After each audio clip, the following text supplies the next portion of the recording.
Yo, what's up, man? Morning. How's it going? Dude, I'm amazing, bro. How about you? Yeah, it feels like it's been a hot minute.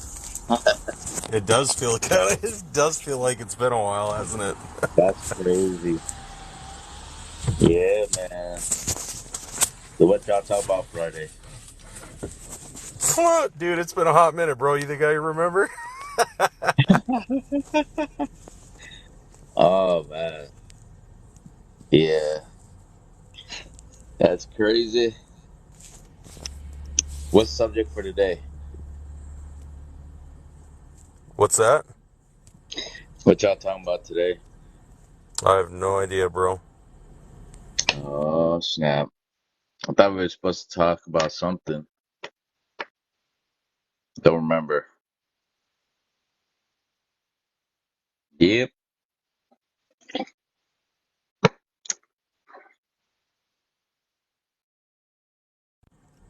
Did you hear me flip? Nah, you were cutting out. Somebody Um, asked, was it Jesus who appeared face to face with Moses? Look at that. Somebody's asking a legit question, man. What you think?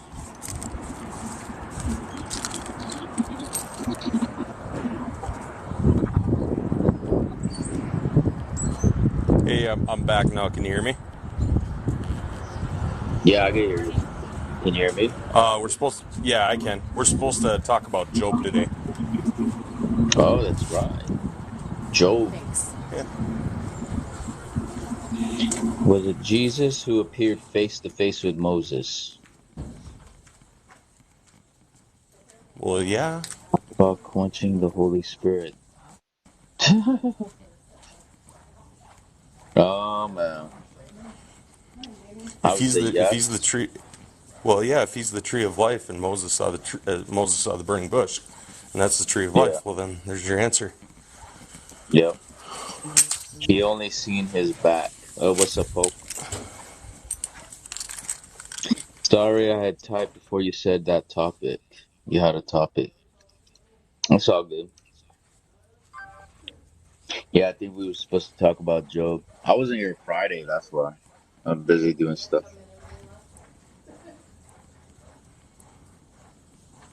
Hey, Ryan, you sell cars, right? I used to sell cars. I sold cars from 2014 to 2020. Not so much anymore. Everybody like not buying cars nowadays, huh? Yeah, man. Bad dude. I'll tell you what, man. The price of cars, bro. I will hold on to my stuff forever before I ever buy another car. Until, but I mean, prices aren't going to go down either, though. You know what I mean? It's Yeah. always going to be. It's always going to be this high, if not, going higher probably. But yeah, Well, yeah, they're trying to make everything electric, man, like hybrid. It's yeah, crazy, dude. yeah. That'll be. I will walk to work before I buy one of them. I mean, you can't even afford them though. That's the thing. Like they're wicked expensive too. You know. Yeah. So Yeah, it's yeah. crazy, man. I think they just want to implement some sort of agenda so that they can, you know, Oh, dude, there's always hack there's into there's some always an people's agenda cars. behind it, bro. Yeah, Yeah, there's always an agenda. it's crazy, man. I like old school cars, man. I'm a Datsun guy. Oh, a Datsun, huh? That's Yeah, cool. 280Z, 510, man. Those cars are classic. That's cool. Yeah, dude. I'm I'm kind of a GM guy. I like my Camaros. Oh, I see. Yeah, I'm a GM guy. Yeah. Oh, well. Man, I've just been studying the names, man. Like, I'm actually writing it down right now where it's like it's a family tree of Methuselah and so forth, all the way up to like Heth or Oh yeah, Seth. Yeah, that's cool. it's fun. It's a fun study. It opens up What are y'all like studying for the fun? picture, huh? What are y'all studying for fun? Know what I'm studying for fun? I'm studying like the names of like Methuselah and so forth. Up to Seth. Yeah, up to Uh, Seth. oh, stuff like this.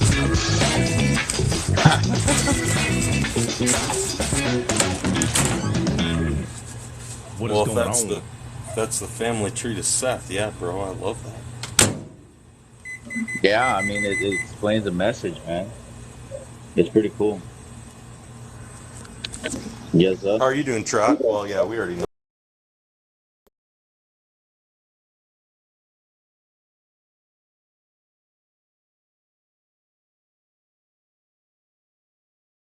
I mean, I don't know where my is at. can y'all hear me? Yeah, Yeah, we we can hear hear you. you. Oh, okay. Sound like there's an echo, but probably not. No, it's my microwave I got going on right now. That's the echo you. Oh, hold up.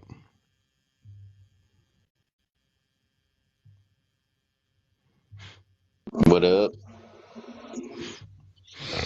Yeah, man. What?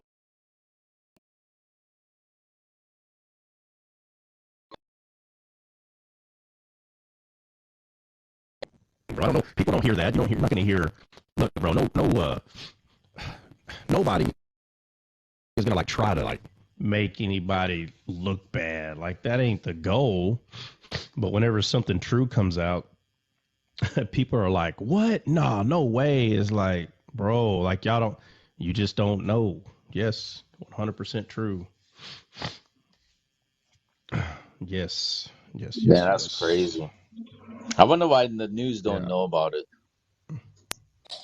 How would they think about it? How would the news know? Yeah, but I mean, I don't know. I'm not a military guy, Yeah. so Yeah, but I mean, how would they know? Somebody would have to tell them, but who's gonna go? Who's gonna like? I don't know. It's hard to explain. Like, who's like that's not new to us. Why would we be telling anybody? That's how it is. Like, mm, yes, so we're talking about Job, right? yeah, Was it yeah. this Excuse whole me. week? Yeah, we're gonna hop into uh Monday and Tuesday for sure, bruh. Yeah. So at the family reunion, me and the old heifer got first place in cornhole. Just letting What is all that? y'all What's just letting all cornhole? y'all know that. What? What? See, bro, you don't know nothing, bro. Yeah, I know, dude. This guy. That's because your daddy wasn't there, bro. You got first place because your daddy wasn't there. actually, actually, no, my dad was there. He just didn't do good today. That day. See, and hey, and you know how it is, bro. Like you know how it is. Like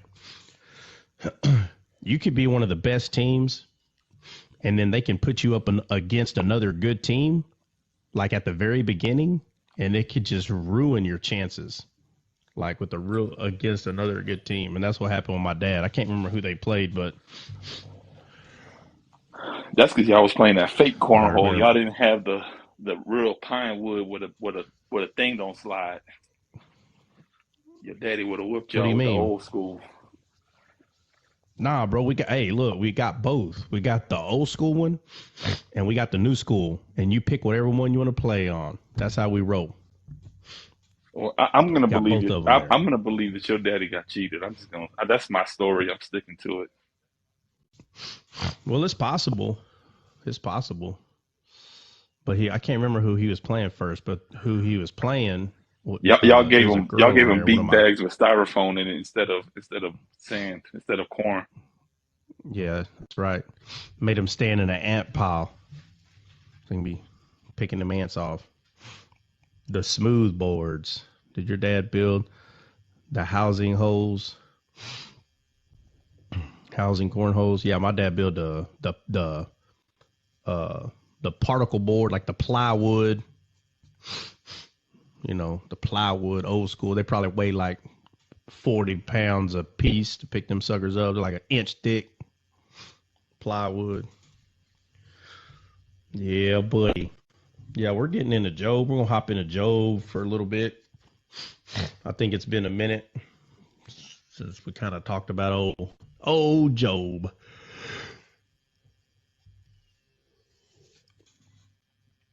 Oh, y'all Let me so see. sleepy or what? It's like 5:58 over here.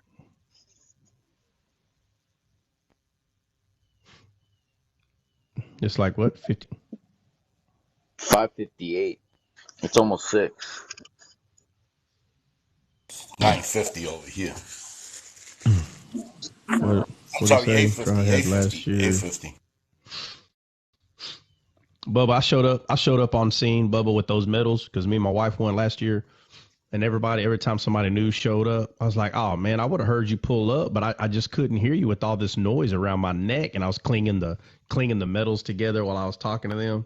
You're so They're like, stupid, y'all bro. gonna That lose that's, this that year. sounds like such a They're like, trot thing to do.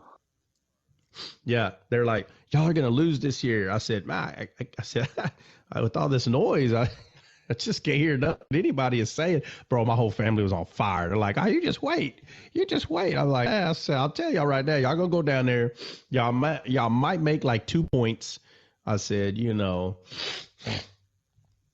bro, I don't play cornhole year round, bro. I don't train for that. I probably should, but I don't. And I'm just talking smack. We get up there, play that first team, bro. I think me and McKenzie were at like, I want to say 9. I think they had like 3 points the first game.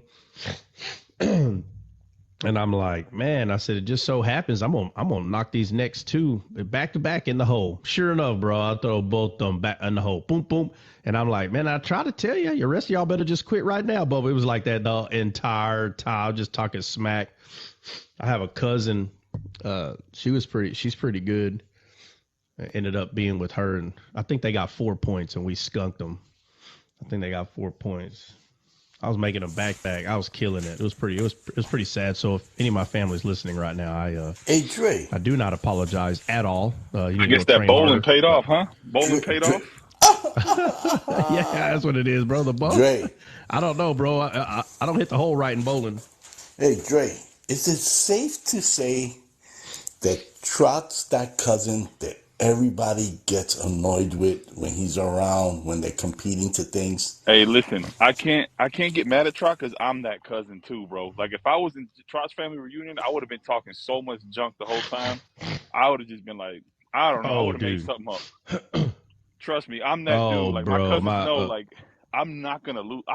Listen. When we do, I stopped playing uh volleyball for the church because I'm like, bro, you guys are bums. Like my dad's like, you gotta go, you gotta get out of here, you gotta yeah, get y'all are out of bums. here. Y'all need to train harder. Yeah, you gotta train harder, man. Oh man, my cousin was there. My cousin, she's like, "Oh, I just can't wait for someone to beat you." She just shut your mouth. She started getting mad at me, bro. Hey, I hung my medals on one of the tree branches right there.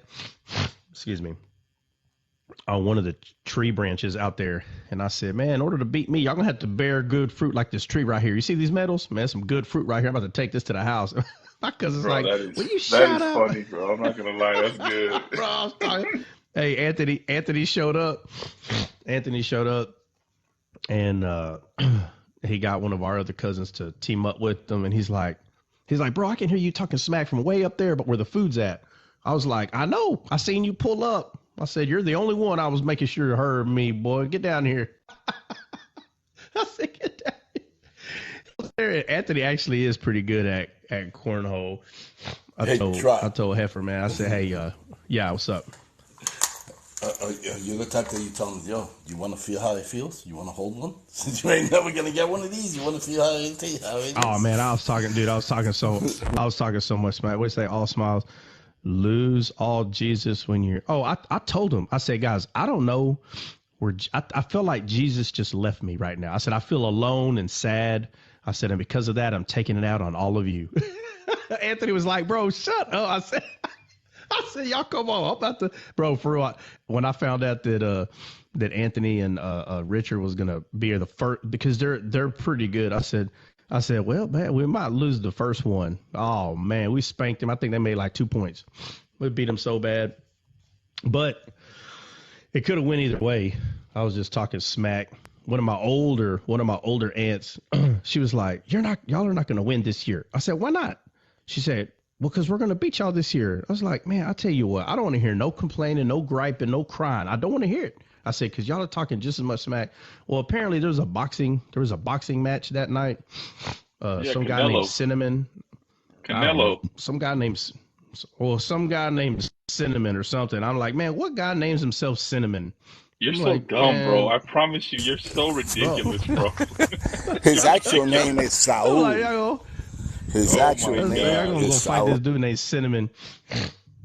I was like, bro, y'all gonna go name this dude Cinnamon. Cinnamon put that work on him though.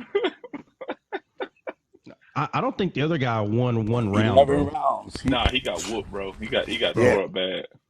it was pretty bad. Anyway, so we went over there, and I showed up. Hey, I showed up with my medals. I walked in the house with the song, "We Are the Champions," my Oh my friend. gosh. Bro, on my phone, hey, my cousin Johnny was there, and he's like, bro, we all know you won. We all know you're gonna hear about it till I leave. So if you don't want to hear about it, the front door is right there. See, Trot's the type Bro, of person, bro. Trot's the type of person. We're very similar in the sense that we feed off of all the trash talk. Like Trot's the type of person you compete against, and you just got to keep your mouth shut. Don't say nothing to him, bro. Don't say nothing to him. But whatever you say nah, is bro. fuel. It's fuel. I'm telling you, Yeah, it's bro. fuel. It made it worse. I I know. was I love it. I love it when hey, people talk trash. It hey, makes it better hey, for and me. my wife was like, guys, y'all stop, just stop, don't say nothing to him. And I was like, hey, I was like, don't take my phone away from me. Right, right. That's So that's we get that's up where all the there. joy is at, Hey, bro. we get up there, and then so they're going, they're like, all right, these guys are fighting right here. And then they're like, and after that, they're like, Cinnamon's gonna come up. I'm like, Cinnamon? What the heck, bro? Like, Hey, Poke they Bar, kept come up here saying and tell us the truth, Kamalo. Poke Bar. Come up and tell us the truth. Where is Was it? was he there? Tell He had to have been there, he right? didn't hit to. Was he at the? Was he at The where? barbecue, the family reunion. No, yeah, he was at the family reunion. Oh, that's Woo, way too whoa, loud. Lord, what is he doing? Taking a shower? That's way too loud, bro. Sorry about that. What's Hey, What's up? up, bro? so tell us, bro. Is it true or not? Am I right when I say that the more trash you talk to Trot, it's just like putting gasoline in a race car? It just gives him more fuel to go. No, no, you're missing one thing though, because what you're doing is you're fueling his car, but you're emptying out yours. Right, exactly, exactly. Yeah, You're taking yeah, gas out of your own car, and I love yeah. it And when you're people putting it in talk his trash, car. bro. Yeah. Man, please, that's fuel to Hey, my. That makes my day. It makes it beautiful. hey, me and my uncle, we did good the first match. We smoked somebody 17-0. So Dang. I go up next to Troy and say, man, I'm finna try these medals on. And Troy goes, hey, nah, look, I put those medals on that branch. I'll be the one taking them off.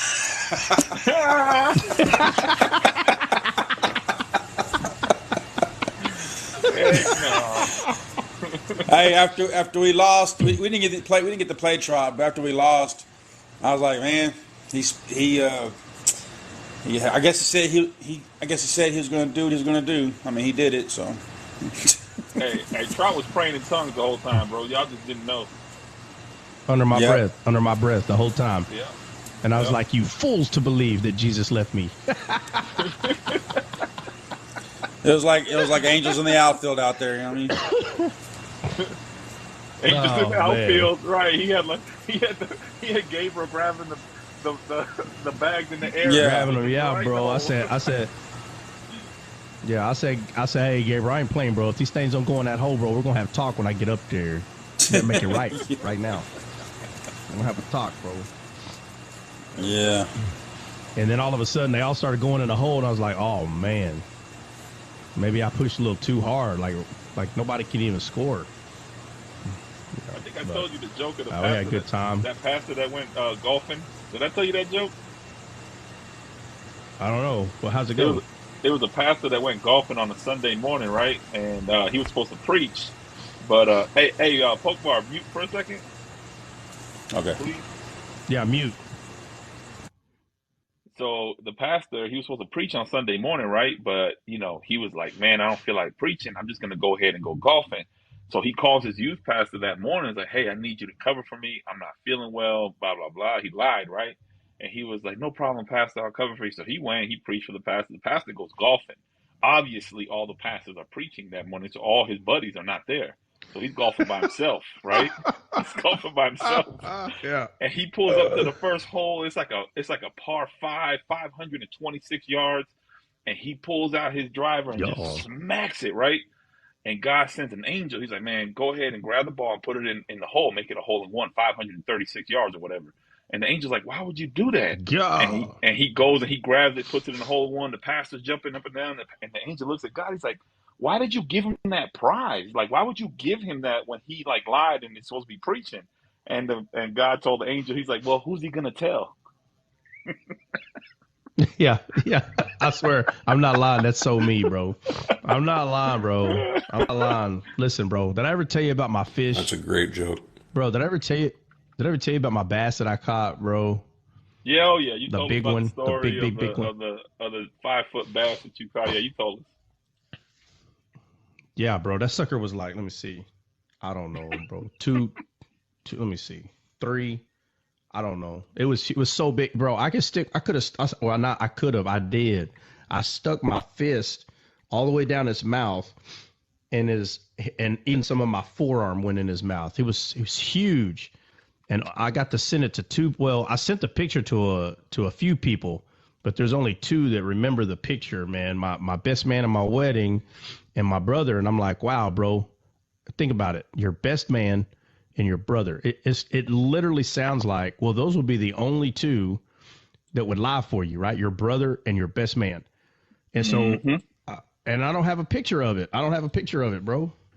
I don't have a picture of it. It's such a big fish, but there you go. I'm telling you, so true. That's what happened. Yeah, the pastor was like, he hit that hole in big old one. It's fish. like, hey, you can hit a hole in one all day, bro. But if you're the only one that witnessed it, especially 530 something yards, like that's unheard of, bro. And the fact that you hit one of them, but bro, if nobody saw it, it didn't happen, bro. It didn't happen. Only to you. Yeah. Yeah. No matter if it happened or not. No matter if it happened or not. Like everybody's gonna be like, oh, really? Who was there?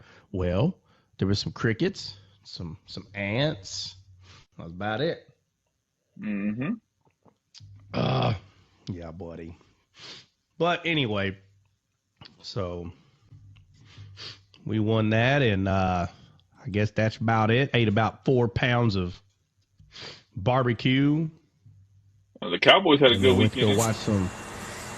Oh man, bro. Hey, Troy, I got to roll. I got to Cowboys take straight them up. to the doctor, man. To the doctor? Yeah, he's got pink eye. I got to pick What up to happened to school. him?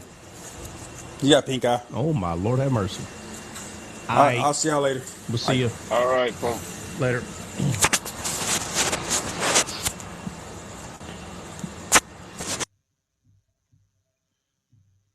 Yeah, the Anyway, Cowboys had a good weekend. I know you happy about that.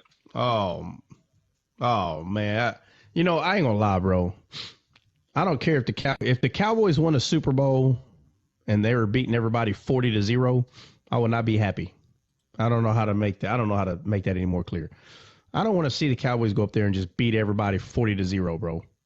I'm sorry. I know somebody would. They're like, yeah, as long as we get a ring, bro. I want something to cheer about. Like that's like hanging around a bunch of people that like you and you're always in a good mood. Where's the challenge? Like, where's the people that don't like me? Like, where's the challenge out in life, man? I can't live my life without a challenge. That's why they don't win the playoff games. That's why You they breaking don't up, bro. win the You playoffs. breaking up, bro. You breaking up. You got bad reception. Yeah, Bill, your reception's really bad. I see one bar on your thing down there. And it's not a poke bar.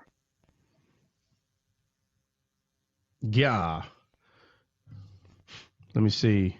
Did you Yeah, guys it's like hear the It's like joke? watching basketball, right? Like if your kid, like watching my son play basketball, if they blow a team out, it's cool, it's fun, highlight reel, you get all the dunks and stuff. But when you get one of them close Yeah. games where your boy is down by 2 and he hit the game winning 3, oh man, that win is way better, bro. That's a way better win. Yeah, It's bro. way better. Like, I want some sort of excitement, bro. Like, it's just, I don't know. Like when they came back from the half, I already knew they were gonna win. Like I could just see you can see it, bro. Look, don't get me wrong. Comebacks, they happen, but you can see them coming. You can kind of see the comeback. Like for instance, Colorado University, bro. I could see the comeback happening the entire game. I could just see it, and eventually, bam, it happens, bro. They did. I can't believe they came back like they did. I don't care if they didn't win. I'm talking about all of a Bro, they sudden could have won that they game. can't. The offensive coordinator's trash. Oh They should have yeah, won that no, game. They had the oh momentum. yeah. They had There was everything. definitely the coordinator definitely had to have dropped the ball on that. It was, but the point is, bro, you're like, oh my Lord, dude, it could happen at any second. You could just tell, and sure enough, bro, they make like, I don't know, 3 or 4 touchdowns, like it, I don't know, 8 minutes or something, bro. Like, it's like, bro, it's crazy. But, Cowboys get out there and pretty much win 40-0. It's like, it was good for like maybe the first quarter. And then after that, just kind of waiting around, but they won 4. No, hold on. No, they're 3-1. I'm sorry. They won 3. That Niners game, that Niners game is going to be a good one, though. Yeah. Well, Eagles, shoot, we're talking about the Eagles, Washington man. almost upset them. The game that I was surprised was the Buffalo-Miami game. Buffalo took care Oh of man, business. bro, I thought, dude, That was embarrassing, bro. I thought, Embarrassing. dude, that was bad. That was so bad, dude. Hey, who beat the Cowboys? I can't even remember who beat the Cowboys. The sorry Cardinals. Anybody? Cardinals. Yeah. The Cardinals. Yeah, bro. Right now, are Eagles the only one 4-0? Anybody else They're 4-0? taking that division. They're taking that division. Ain't nobody going through them. No, The the Cowboys can beat 'em. 49ers are also 4-0.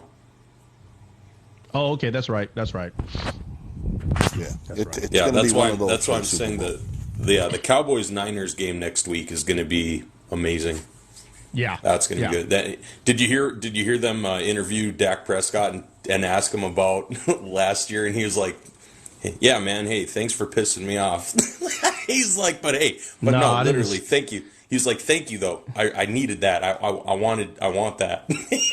I was like, "Oh, that's funny." No, I didn't hear that interview, but that is funny. He's like, Yeah. "Oh, thank you for making me mad, though. I really appreciate that." Yeah. Them boys gonna get roasted over a candlestick. Yeah. What do you mean? They're 3-1 right now. Matter of fact, honest Al, I need you to be honest, Bubba. When they get their butt with my words, I need you to put that right there. I need you to have that same energy, like they said in 2022. Have that same energy, and I need you to come back and apologize, sir. Remember, if you're going to be a man all the way around. Let's go Giants. Man, I don't know. They are hot tamales. We're going to find out. Yeah. So, let me...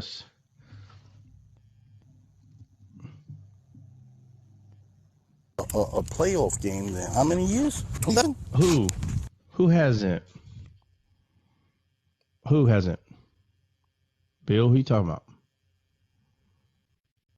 Bill, where are you at, bro? You are lost in us.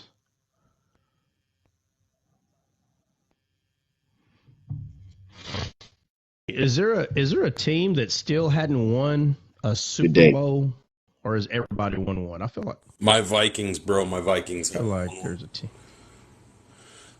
The Bills Never? haven't won Ever? one. No, Vikings have been there 4 times. They lost.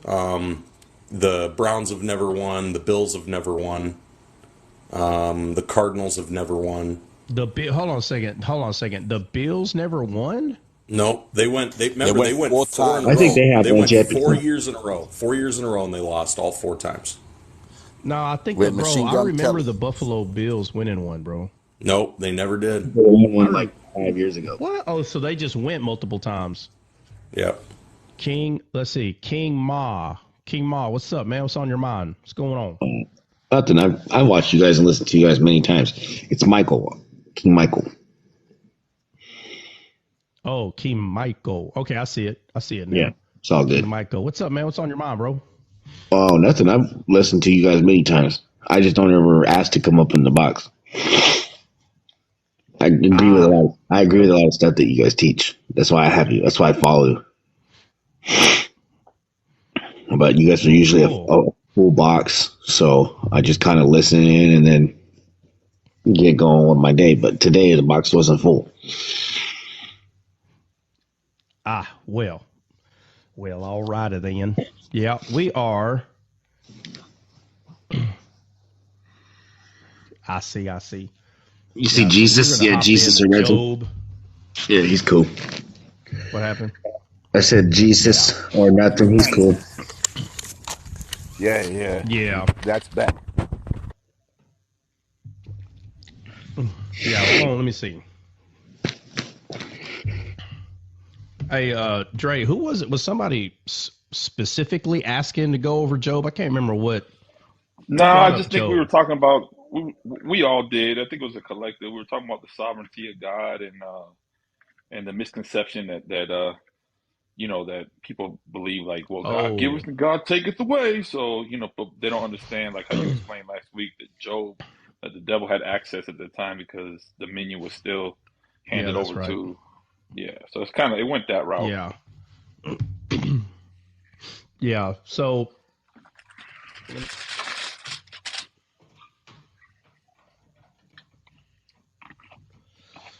oh man. Oh Listen, yeah, bro, that's right, I'm Rhonda. not an expert at the book of Job, but I know when people don't know what they're talking about, Yeah, and there's a lot of people out there that don't yeah, know what the man. heck they're talking about. Yeah, yeah. So especially the book of Job, Job, um, it's just, I fully understand why people say what they say. I get it, man. Because that's what it looks like. Let's be honest. You got to be honest. You hear all these debates and stuff, right? On lives, and a lot of times people just don't want to be honest. They feel like it's going to somehow take away the position where they stand. There's nothing wrong being honest. Like, if, for instance, if somebody asks you a question like, you know, God's a bad God. Of course, majority of us are going to say, no, he's not. So there's nothing wrong with that either, because it's true. He's not a bad guy. But you also have to be honest on the side of the other person. So let's say that they're a non-believer. They hate God. They don't like you. Everything's stupid and all this. You got to be honest with them and agree on why they're saying that. What's so hard about that? All you got to do is ask them, which, by the way, you probably are. Why, and you ask them why. And of course, they roll their eyes and they're like, are you kidding me? Let me show you. You should already know what they're going to say. And then they go to the Old Testament and they just see nothing but a bunch of wrath and destruction. It's not hard. It's not hard. And then because you're a Christian, you're like, well, the way you're reading it is wrong. And it's not hard. You can say, hey, look, guy, look. Obviously, there's a bunch of Old Testament. You don't think I know how to read? I mean, God, bro, like, you just tell them, be straight up, bro. You don't think I see all that when I read that? I had questions too, just like you. It don't make no sense to me either. God's schizophrenic, here in the Old Testament, he's destroying everybody. We get to the New Testament and all of a sudden we have this guy walking around and, let everybody slap you 50 times. I mean, come on, bro. Of course, of course. Yeah, but other than that, you just be honest with them. Say, other than that, what else do you know about the Bible? Most of the time, nothing. They don't know anything else. And say, bro, have you not realized the only thing that you see in the Bible is destruction? Why is it that's all you see? right? You can start there. Just start there with honesty. Say, hey, I see what you're saying.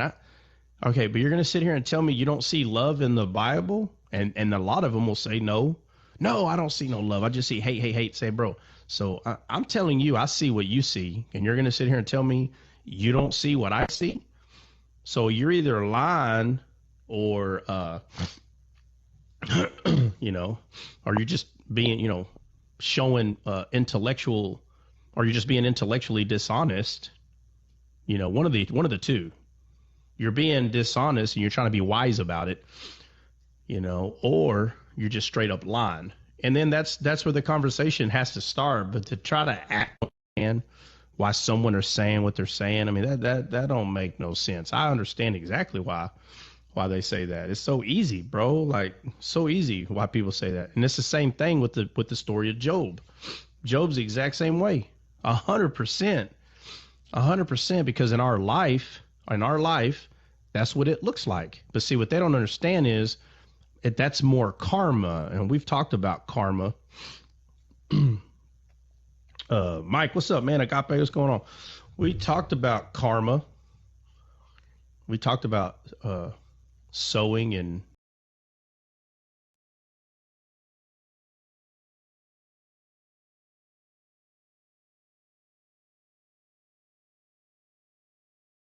it's not the same thing. It's not the same thing. It sounds like the same thing. It seems like it's the same thing. It's not the same thing. And the only reason why someone thinks it's the same thing is because they don't have anybody breaking it down on what the difference is. It's not the same thing at all. But it seems like it's the same thing. Yes. For anyone to say it doesn't, you're lying, man. Yes, it does. But when you pay real close attention to the two, you'll start seeing that they're the complete opposite. 100% opposite. But at first, you got to be honest, man. They do seem like the same thing. That's how it seems. And then you have Jesus talking about a friend. He says, which one of you have a friend that's in a, that at late at night, you have friends come over to your house. So you go next door and you say, hey, man, I got company. Can I have some food? And this friend of yours is like, nah, man, it's late. Family's in bed. Get out of here. And the guy keeps knocking and knocking. And eventually the guy gives him all the bread he wants. And then he tells another one, it's very similar. He's like, there's this woman and there was an unjust judge and she wanted justice for this and that, blah, blah, blah. And the lady kept coming and coming. And the king's like, man, get this lady out of here. And then finally, because of her much beckoning, the king just gave her whatever she wants, And then you read these, and then it seems 100%, it seems like Jesus is saying, and that's how I am. You have to pray and pray and pray. And eventually you will get what you want. And so we turn God into a genie because that's how it seems. That's how it looks. That's how it sounds.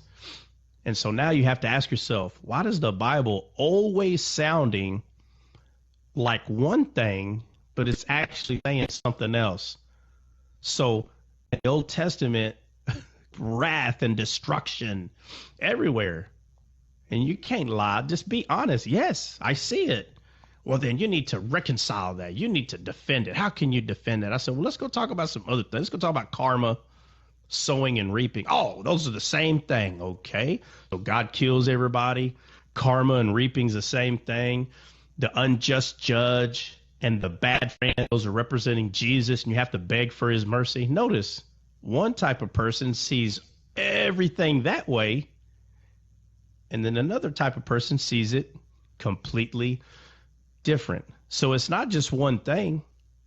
And then we get to the Job, and the same people that see wrath, destruction, and law, the same people that see you have to beg God to answer your prayer, the same people that see the unjust judge, being God, and the bad friend being God, and reaping and sowing, it's the same person that says, oh yeah, look at the story, Job. God's got Satan on a leash.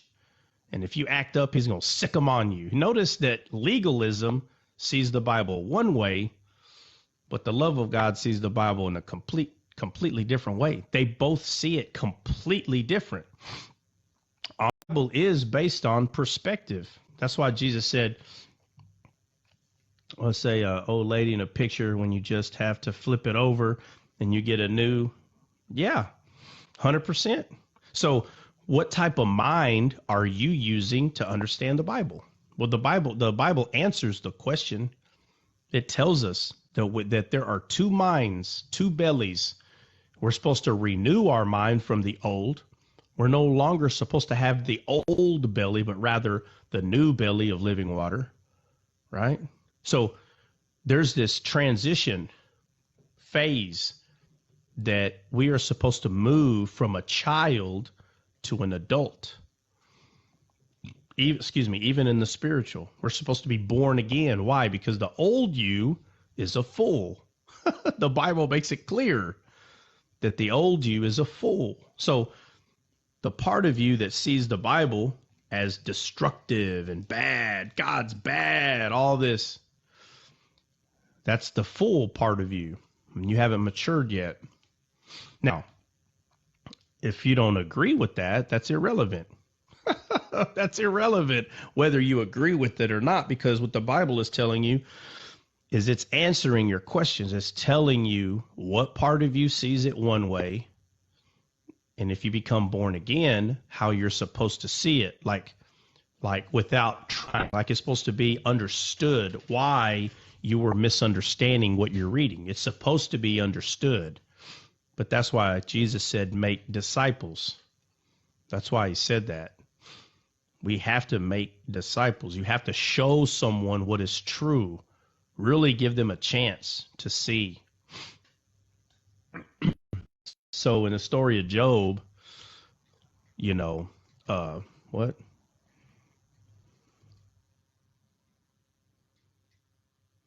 I feel sorry for anyone reading the Bible from cover to cover and coming up on Leviticus. Oh, my Lord. Leviticus. Man. Yeah, so it's the same thing, right? We come to the story of Job, and everybody's like, yeah, look. So now the story of Job is this in one perspective. The story of Job is all of us are like Job. and Satan still has access to heaven, and Satan goes to heaven because it says in Job, look, right here, he's in heaven. So they're not understanding the inheritance. They're not understanding the first Adam, the last Adam. They're not understanding the dominion, the shift in dominion. They don't understand. And you can see it is evidently clear. They're not understanding the totality of the circumstances. They're not putting it together properly.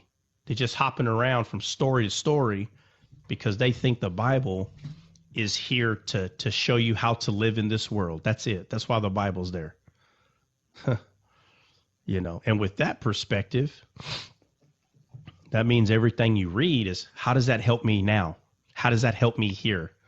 Which means your belly. That's what you're doing. You're not feeding the living water belly. You're still filling the old belly, because it's all about, like, what am I going to get? It's all about taking, right? Satan is a taker. Satan's not a giver. He's a taker. He just takes. And when you catch yourself always trying to take, always trying to learn, you always trying to get more, it's all about what you are getting and what you're receiving, eating and learning. And, when you do that, where's the giving part? Why are you not the giver? Jesus is a giver. He's not a taker. He's a giver. Okay. If he takes anything, it's a burden, but he doesn't take anything away from you. He gives everything to you. So taking your burden is him giving you peace and comfort, right? The comforter. But all those things I just went over, Job, is the same. It's the same thing. That Job is just this man that God is testing. Oh, my Lord, have mercy. Once you fall into the Job testing perspective, you're going to have a hard life. Yeah, because it's God doing it, right? What an easy way What an easy way for Satan to, man, if you just think about it for a little bit, what an easy way for Satan to keep you bound is to make you think that God is doing it to you. Man, if you just think about that for a second, right? If you really just think for a second, like Satan's like, man, all I got to do, I don't have to get them to like not believe there's a God. Satan says, I believe there's a God. So if they believe there's a God, all I got to do is I just got to get them to point their finger to God. And so what you see Satan doing to Job, and in the story, I am talking about in the story, and he says, why, his wife says, why do you do this? Just curse God and get it over with. Like, blame God. This is your fault. And then they say that Job was perfect because he never told God, it's your fault. So then now all you got to do is make people think that you better not curse God. This is God doing this to you. You better not curse him. So now your life is based on God. Like, it's like if y'all, I don't know if y'all have ever seen this movie. What's that movie? A Clash of the Titans. I don't know if y'all have ever seen that movie. But the one came out like in the 70s or something. I don't know. I was But going to say, which one are you talking about, the new one or the classic? Yeah, well, I will say this. The new one still portrays the old one pretty well. It's just a little more upgraded because they're both, they hover over all the little people, right? All the people are like, I don't know, 3 inches tall. They're like little statues, little figurines, and they just kind of move them around like little chess pieces. And that's how people see God, man. That's how they see him. And you picture like Odysseus or whatever his name is, the main character that cuts off the head of Medusa, whatever his name is. You see a part where it's Zeus's son. But you see him, Zeus picks him up and like puts him, like literally moves him, like his geographical location, bro. He wakes up the next day and he's like by a beach. He's like, what the heck? What am I doing here? it was Zeus. Like Perseus. Thanks, bro. Yeah, like a chess piece. He moves them around like a chess piece. Right. And that's how people portray God, that he just does whatever he wants. He picks us up, moves us around, and that's how they see it, period. So then in that perspective, bro, the book of Job makes perfect sense, right? It makes perfect sense. That you're just a little clay figurine, right? Because the Bible says you're made out of dust, right? So you're just this little clay figurine that God, and then they go to Jeremiah and other books where it talks about you're just a clay and he's the potter and he just molds you without understanding any perspective. We just look at this little bitty place and it's all about God moving you around and he does whatever he wants. And it's like, bro, like obviously you're not looking at the totality, man. You're not looking at everything in the Bible. You're just kind of trying to figure out where you fit, So you're Perseus. How do you say his name? Perseus or what? Perseus. Yeah, I'm right. Perseus. So you're Perseus and God is Zeus. And if you wake up and question the potter and all these things, and so in the story of Job is Perseus and God can do whatever he wants to him. And they don't see anything further than the tip of their nose. Same old story that I'm just here floating around in the world. Que sera, sera.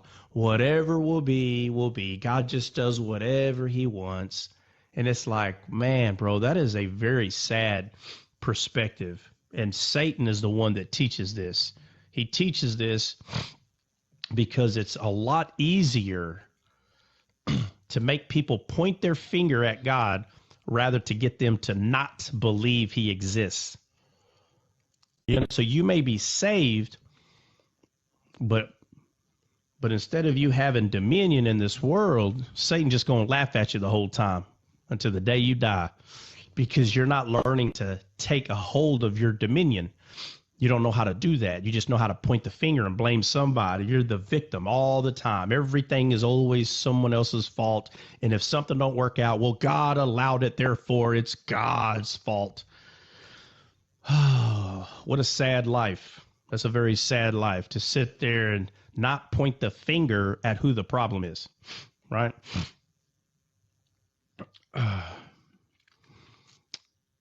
It's Satan's fault, not God's fault. And the story of Job is not is not an example of our life. That is a complete lie. That is 110% false. The story of Job is about the story of Job. Your name is not in that story. Stop trying to force your name in that story. You are not Moses. You are not Joshua, who led the people to the promised land. Well, let me So interject for just a minute. Try, like, even with the Job, right? The Job story, it goes in line, and it's the misunderstanding. Because, for example, somebody who's not a Christian, who's a heathen, and they're a millionaire, and they go to school and they educate themselves and they work hard and they put in the work to become whatever they are. And then some people will be like, how is it that God blesses the wicked, but then, like, Christians are always poor, poor me, poor Christian? And it's like, bro, yeah, you know, you have the same opportunity that person has, right? Like, if you don't spend your money on the dumb stuff, if you educate yourself, if you put in the work and go to school or whatever, if you want to be a firefighter, a police officer, like whatever, like, you have to still put in the work, bro. And people act like God is just gonna snap his fingers because now you're a Christian. So guess what? All you have to do is pray. Just sit in your prayer closet and pray yeah, about it, and God's gonna just open up doors for you. That's not how that works, man. yeah, I agree. yeah. You No, that gotta ain't how that works. pray. You gotta pray. I'm sorry. You gotta pray, and then you gotta prepare for that blessing. You gotta start putting it into action, preparing yourself to receive that blessing. And that's the problem. People who don't, they pray on it, and then they sit in the wait. I'm gonna sit right here and wait. I'll say, no, you move it into action. You go and you That's take right. the steps to work towards it, to when he does open that door for you, and that blessing comes, you're prepared. That's right. Why don't you go Yeah, pray? and Go pray about losing calories and see how that goes for you. I want you to eat cheeseburgers all day long and pray to God Yep, to remove calories. See how that works. yep. Well, that's not gonna Tell work. me how that goes for you. That So won't to gonna like work. the people who don't have, like, they say, well, I don't have funds and I don't have the resources and I don't have the support system. Like, that's me screaming. I didn't have any of that, but that didn't stop me from doing what was necessary to prepare myself for what's coming next. So I didn't make excuses. I didn't say. And the thing that pointed out to me the most was when the brother said, he said, I'm in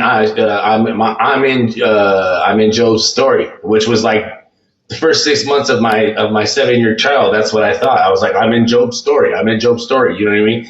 But there was something that clicked and hit me, and what you said, it spoke out to me profoundly. And that was when the things in my trial switched. Is when I went from, I got Job in my story, or I'm in Job's story, or this is God's fault. I started to look at it like, wait a minute, hold on. Let me rewind this situation back to before it all started and remember what I did. And then making decisions without praying to him, making decisions without asking for him on to, whether you should go or not go. When you make those decisions, you reap what you sow. And sometimes you may reap a harvest that's not something that's very good. You know what I mean? You're going to reap a harvest full of hate. I mean, full of hurt and disappointment and despair. But that's because you didn't pray to him prior to going out and sowing and plowing that field. So once you plow and sow that field and you've invested into this field, if you don't ask him and consult with him prior to doing it, the consequences, the letdowns, the disappointments are only you to blame. You only have yourself to blame for it. You can't blame him and say, oh, this is your fault that I'm in this position. No, you're in this position because you didn't pray over it. You didn't ask me before you went and made the decision. You just went on your own understanding and did what you wanted to do. And that's what happens a lot of times. People do what they want to do. They don't ask for any advice. They go off and live this life that they've created for themselves. And 6 months, a year down the road, or 5 years down the road, everything comes to an end and catastrophe is in their life. And they point their finger up at God and say, why did you allow this to happen? And then for some reason, they're unable to rewind back to 5 years ago, 10 years ago, or 6 months ago, when they made the decision to embark on that journey without praying to him. You're reaping what you sow. You can't be mad at him. You need to accept that this is your fault. Amend whatever you can. Stop digging in the hole and pray, and then prepare and do whatever you need to do to make sure that when you're ready to get out of this hole, you get out of this hole and you never go back into it. But so many people stay in the hole. They become bitter. They become angry. They become whatever they need to be that doesn't allow them to grow. And that's what the devil wants. That's where the devil beat you. The devil didn't beat you when you fell. The devil beat you when you decided not to get back up. All right, it goes. So that leads all the way back that wherever you are in life is because of the way you think. 100%, period, the end. If you stand up right now and look at your feet and ask yourself, where am I? Do you like where you, and I'm not just talking about geographical location. So wherever you are in your life, do I like where I'm at? Well, let me tell you something. If you're, because of the way you think. So if you want to change where you are, friend, you change the way you think 100%. So it's up to you, right? What does James say? James says, resist the devil and he will flee. Whose responsibility is it to resist? Yours. Don't you understand? So this whole attitude, this que sera, God is just doing all these things and you know, he tests us. It's God testing us. No, something's wrong somewhere. You know, what it is there's a lot of Christians, they see other Christians hurt in life. And instead of telling them the truth, they lie to them to somehow hope that God makes them feel better. I'm telling you right now, God doesn't make you feel better.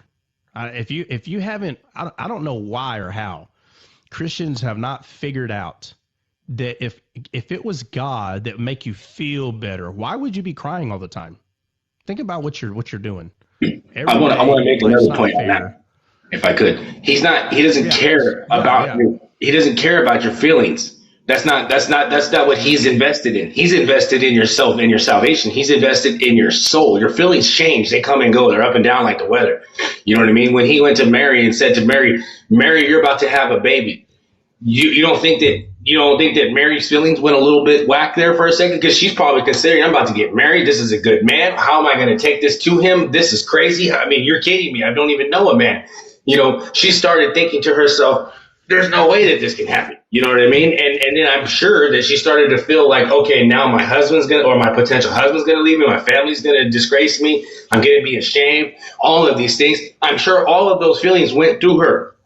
But he didn't care about her feelings. What he cared about was the purpose. What he cared about was the calling. And what he cared about is what he's going to use the vessel for, if you will allow him to use you. Yeah, so when someone is saying, you know, life is hard, you know, you're crying, I can't do all the things that is quote unquote painful in this world, most people go to Jesus because they just want him to make them feel better. And I'm sitting there telling you, there's people right now probably listening. There's probably 5 or 10 of you at least that you don't remember what it feels like to feel good. And the problem is you haven't been discipled. You're hopping on the Christian train, but you're not reaching out to someone that you are listening to, that you believe could be possibly telling you the truth. And I get it. It's not always easy. Well, who do I trust? Listen, if you're really looking for someone to disciple you, you will find that person. If you want to learn how to catch fish, if you don't know how to do this, I'm going to show you how to do it. You go to a lake and you just wait for someone to start catching fish. And you go up to them and see if they catch fish. If they catch fish, you ask them, hey, can you teach me how to do that? If they say no, then you go to the next person that you see catch. You don't go ask someone to teach you how to catch fish that's been there for 3 hours and they ain't caught one fish. You don't just run up to everybody with the fishing pole. You got to use your head, okay? So somewhere along the way, you got to take responsibility on why am I not catching any fish? Well, you're just standing next to a guy or a girl, whoever, that's holding a fishing pole. They've been there 5 days. They ain't caught one fish. And you're like, surely they know how to catch a fish. Have you ever seen them catch a fish? Jesus told Peter, I'm going to make you fisher of men. That's right. A fisherman of men. So When you need to see who is catching fish, not who's arguing with the fish in the water, That's who's right. screaming at the fish in the water, That's right. who is catching fish. So you ask that person, or Yep. you don't even have to ask. You could just show up with your pole and Yep. just watch what they're doing. That's called gleaning behind the reaper. You're gleaning from what this person is doing. Now, Watch if it. that person that is catching, if the person that is catching fish moves away from you and, and like constantly doesn't want you to see how they're catching fish, that would be weird. But eventually Right. there's going to be a person that's not going to mind. There's going to be a person that's not going to mind showing you how to catch a fish. And that's what discipleship is. But Yeah. once you start catching fish, you don't constantly have to keep asking that person how to catch fish. You've already learned. You've taught them how to fish. Now that you've That's already it. learned, now that you've already learned, you go help somebody else catch a fish. This isn't rocket science. Like the person that taught you how to catch fish, you don't have to go follow them around for 5 years. Now, of course, they may know maybe one extra knot. You know, they may know like a couple of more like different ways how to do something. That's fine. You can continue to ask them questions, but eventually you have to be catching your own fish, because if you're not, then you're doing what I talked about at the beginning when I started talking about Job. You're a taker and you're not a giver. Something is wrong with you. I'm telling you right now, if the only thing you're doing is taking, then it's very possible that you're just trying to make your feelings feel better. And I'm telling you right now, God, and I saw your comment, Steph. Steph said, but God does make me feel better. He gives joy in my life. Okay. But what I'm saying is, there's two types of God makes me feel good. There's two types. Okay. Two. Let me show you what I mean. When Jesus fed the 5,000, that he made them feel better because he filled their belly with food. So if anybody was to say that if you had a good meal, that doesn't make you feel good, you're lying. You're a liar.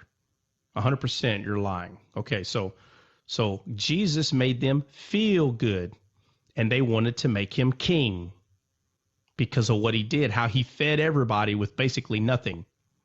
They wanted to make him king, and he said, you don't want to make me king. You just want to make me king because I fed your belly physically. You understand? These people were focused on him making them feel better in their feelings.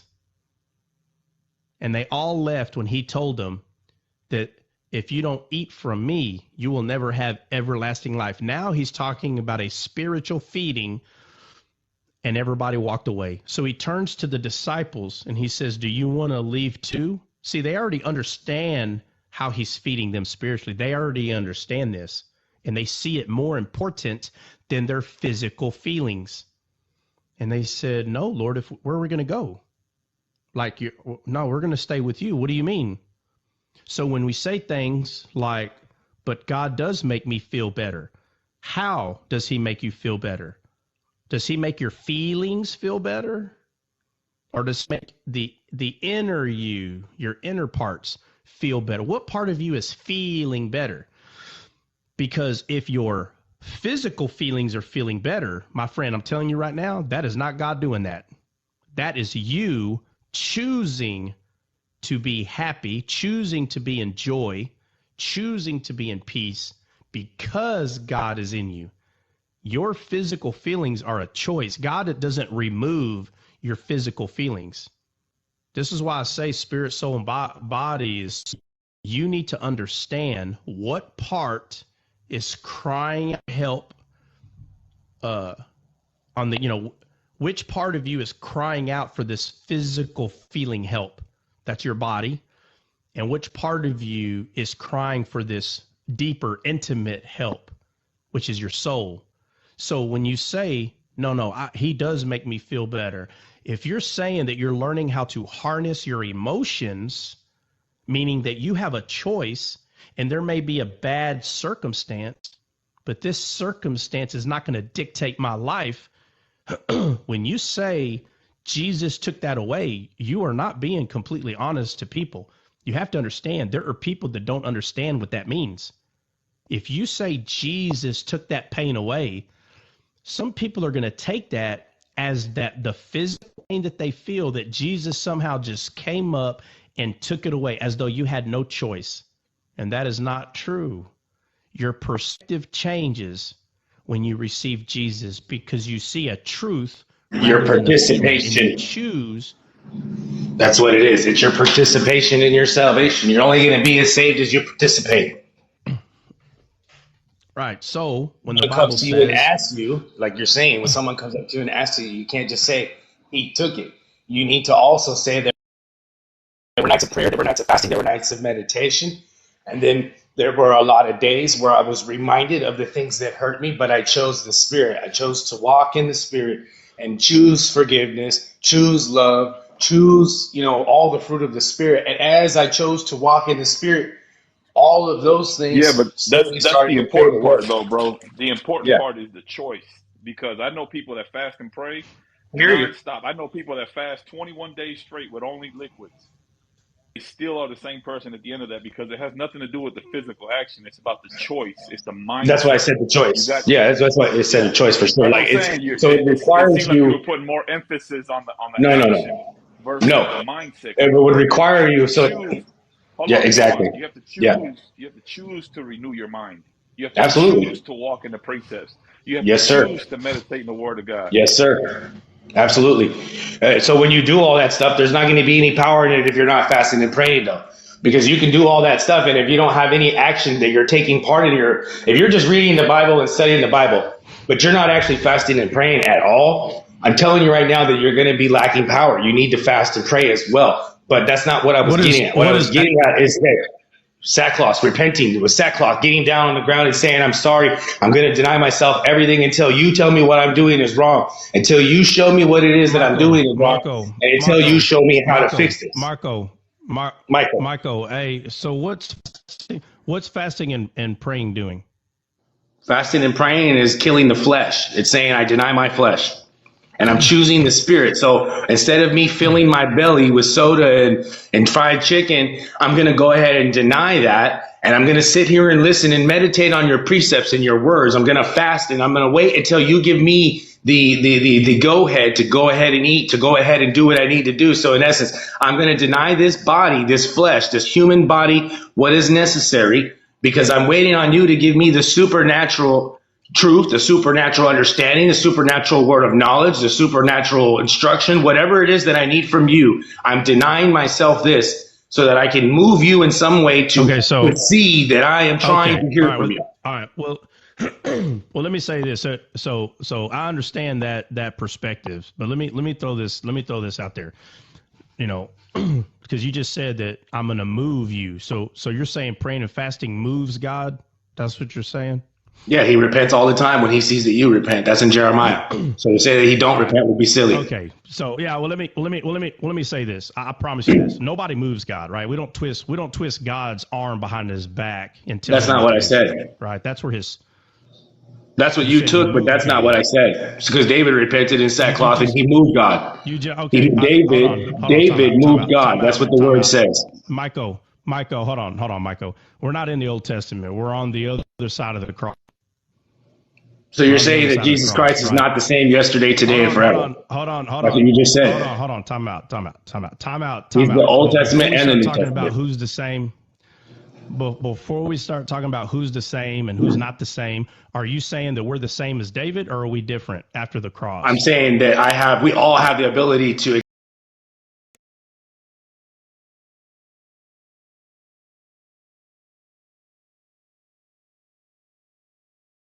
No. What I'm asking you is, are we different, or are we the same as David? That's what I'm asking you. You see the Messiah? Do you see the Messiah? Do you know who the Messiah is? All right. So you don't. All right. Listen, Michael. Look. I heard what you said. You didn't want to answer my question. Okay. No. Listen. I'm not here on my live to answer. Hold on. I'm not here on my live to answer your questions. Okay. All right. So You have if a you good don't day want to then, man. answer my questions, that's fine. Hold on. Okay. Have a good one. Have a good one, buddy.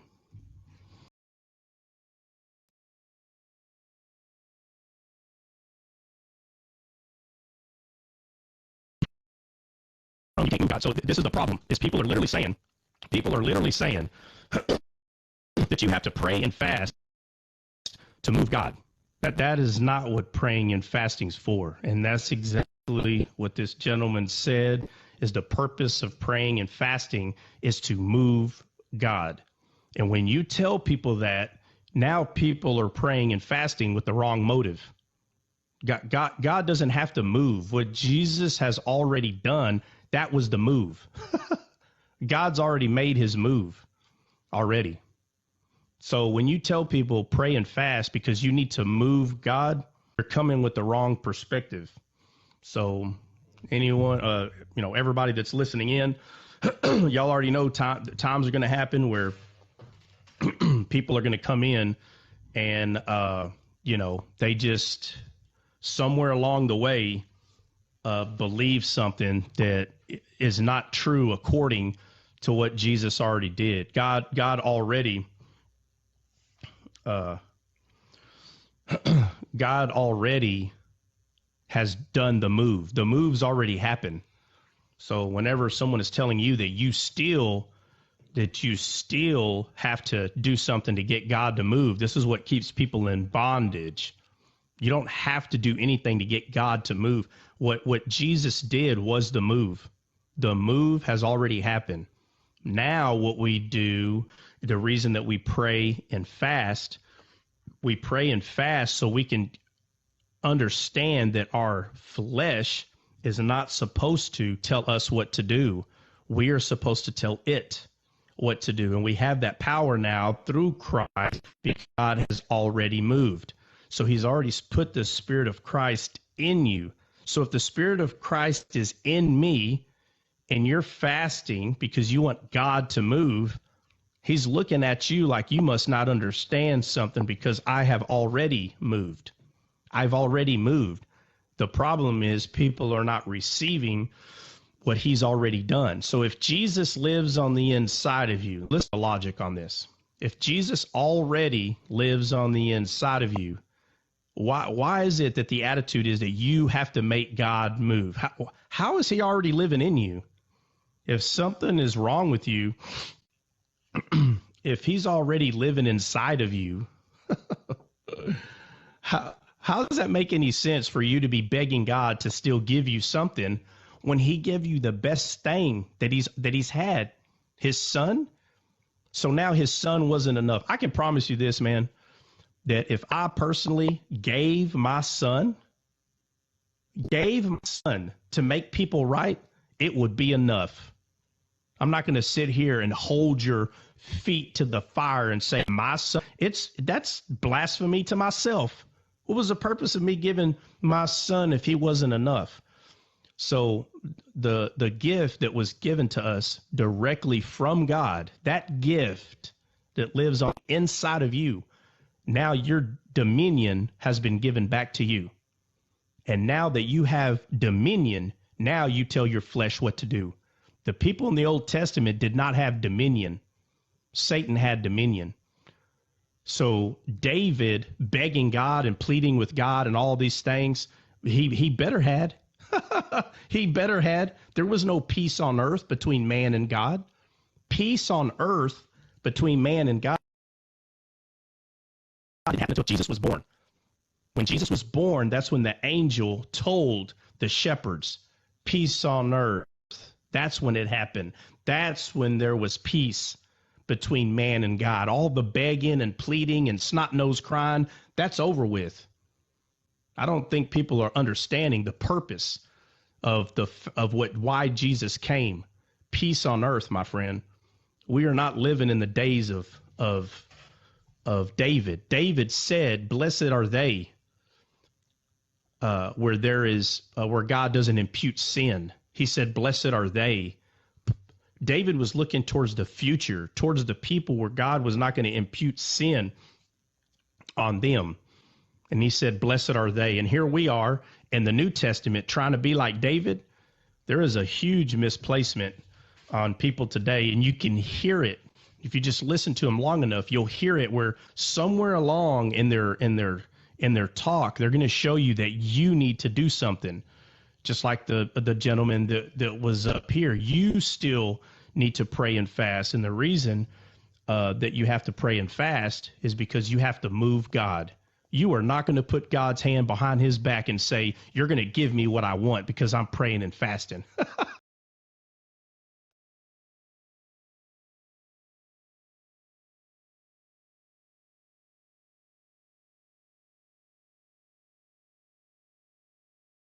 Prayer and fasting that way. It's never going to happen. Your prayer and fasting is for you to learn how to control your flesh.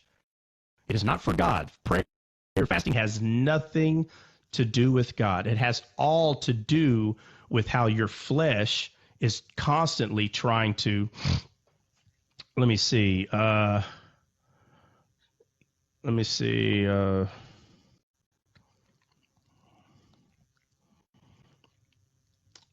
that's right. Teach churches. Exactly. Amal abadukalader. So how you going to move God? You're not. Jesus already moved God. So how you going to move God? You don't move God. God's already made the move. The move's already happened through Christ.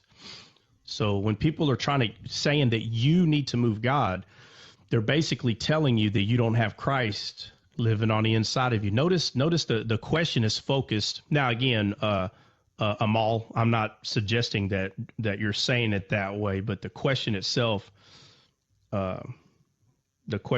sounds, God is not in need of our praying and fast. True, it benefits only us. Yeah, so, but it is important to understand I don't think we even that ability. Yeah, no, the ability that we have is to trust in Christ. That's the ability we have. That's the only ability that we need, is to trust in what Christ has already done. And that's always a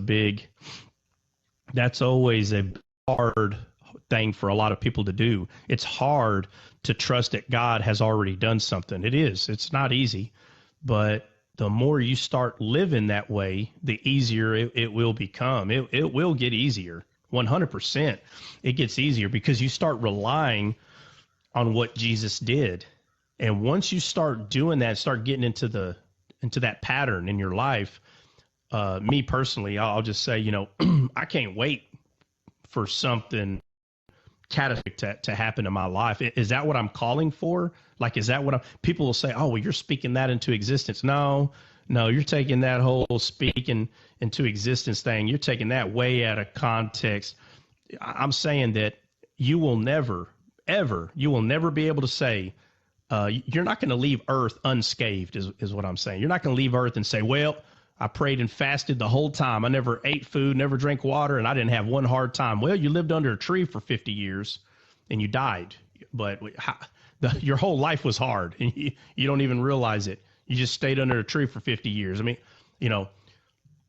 our life is things are going to happen, period. 100%. They're going to constantly happen. They come from every direction. But peace, love, and joy, those things are fruits of the Spirit.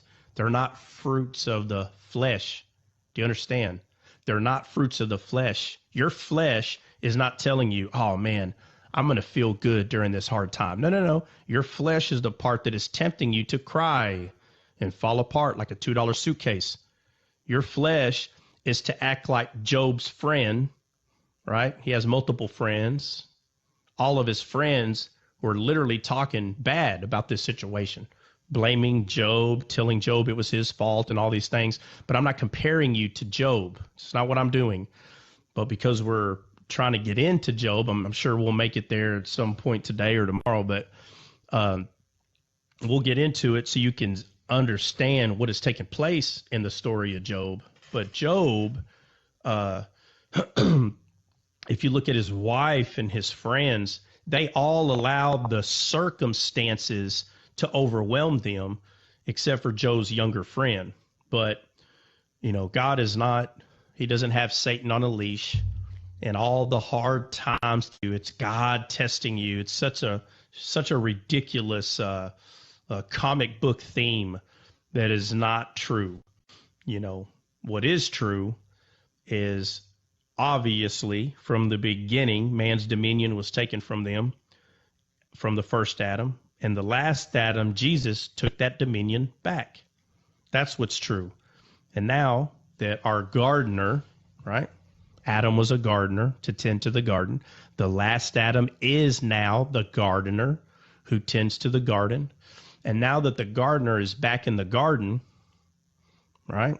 Now that we understand that we have a choice, that we could either plant seeds of strife, bitterness, hard times. You can plant seeds of hard times yourself, or you can plant what's called the fruits of the Spirit, which is love, joy, patience, but you have to plant them. You have to start using joy when you're in a hard time, because they're going to come, just like I was saying. When you're in a hard time, you have to start using joy. Do you understand? You on purpose tell yourself, you know what? The Bible says that we're supposed to be in joy always. The Bible makes it very clear. We're supposed to be joyful in the Lord always. The word always means always. So you're not your flesh to discern a hard time, and then now your flesh tells you, hey, this is a good time to fall apart. You're supposed to tell your flesh, no, I'm not going to fall apart. This is not going to ruin my day. It may be tempting me to ruin my day, but I'm not going to allow it. Do you understand? You have to control your flesh and tell your flesh, no, I'm not going to lash out at someone today. I'm not going to do that. And it's choice every day, because any day something can occur. But every day you have to control your flesh. And this is what prayer, first of all, it's 9:10. We've been praying for an hour. Praying is meditating on the word. Meditating on the word is prayer. That's what prayer is. Prayer is not falling down prostrate with sackcloth, like Knucklehead was saying earlier. That's not prayer. That's you in your flesh, falling apart like a $2 suitcase, and that is not how we're supposed to act, like a big old kid falling down because time's hard. What we're supposed to do is supposed to gird ourselves, just like the Bible says, to gird yourselves. You don't say put on the armor of God. You do exactly that. That's where that's Elijah exactly would mock the flesh. He'd be like, well, cry louder. Maybe he doesn't hear you. Yeah, cry louder. Yeah. Yeah, so we tell ourselves it's okay. Oh, just cry more. Yeah, do some more cartwheels, scream, and put on sackcloth and make sure that God sees you suffering. Oh man, dude, what a shameful way to live our life on this side of the cross. On the other side of the cross, where we didn't have peace between man and God. Yeah, you better be acting that way. But on this side of the cross. Now, Hey, Trot, could I read James real quick? It says in James chapter 1, verse 2, it says, count it all joy, my brethren, while you meet various trials. For you know that the testing of your faith produces steadfastness. And let steadfastness have its full effect, that you may be perfect and complete, lacking in nothing. And there goes that joy while we go through those trials, like you were saying. Yeah, right. So a hard time comes in your life. A hard time comes. And now what do you do when the hard time comes? Do you trust in your flesh, or do you trust in what the Bible is telling us, what we already have? The fruits of the Spirit, love, joy, patience. Do you have the fruits of the Spirit? What do you do if you don't have the fruits of the Spirit? You have to start planting these truths in your life. These truths is what is helping you. Jesus can be living in you, but if you're not using him, then your flesh is what you'll be using. right? So let me see. Get back to. We need to start going over Job.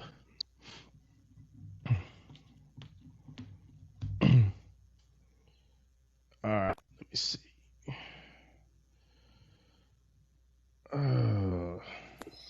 Yeah, real quick, Let's see. the whole thing with fasting too is like you're doing it to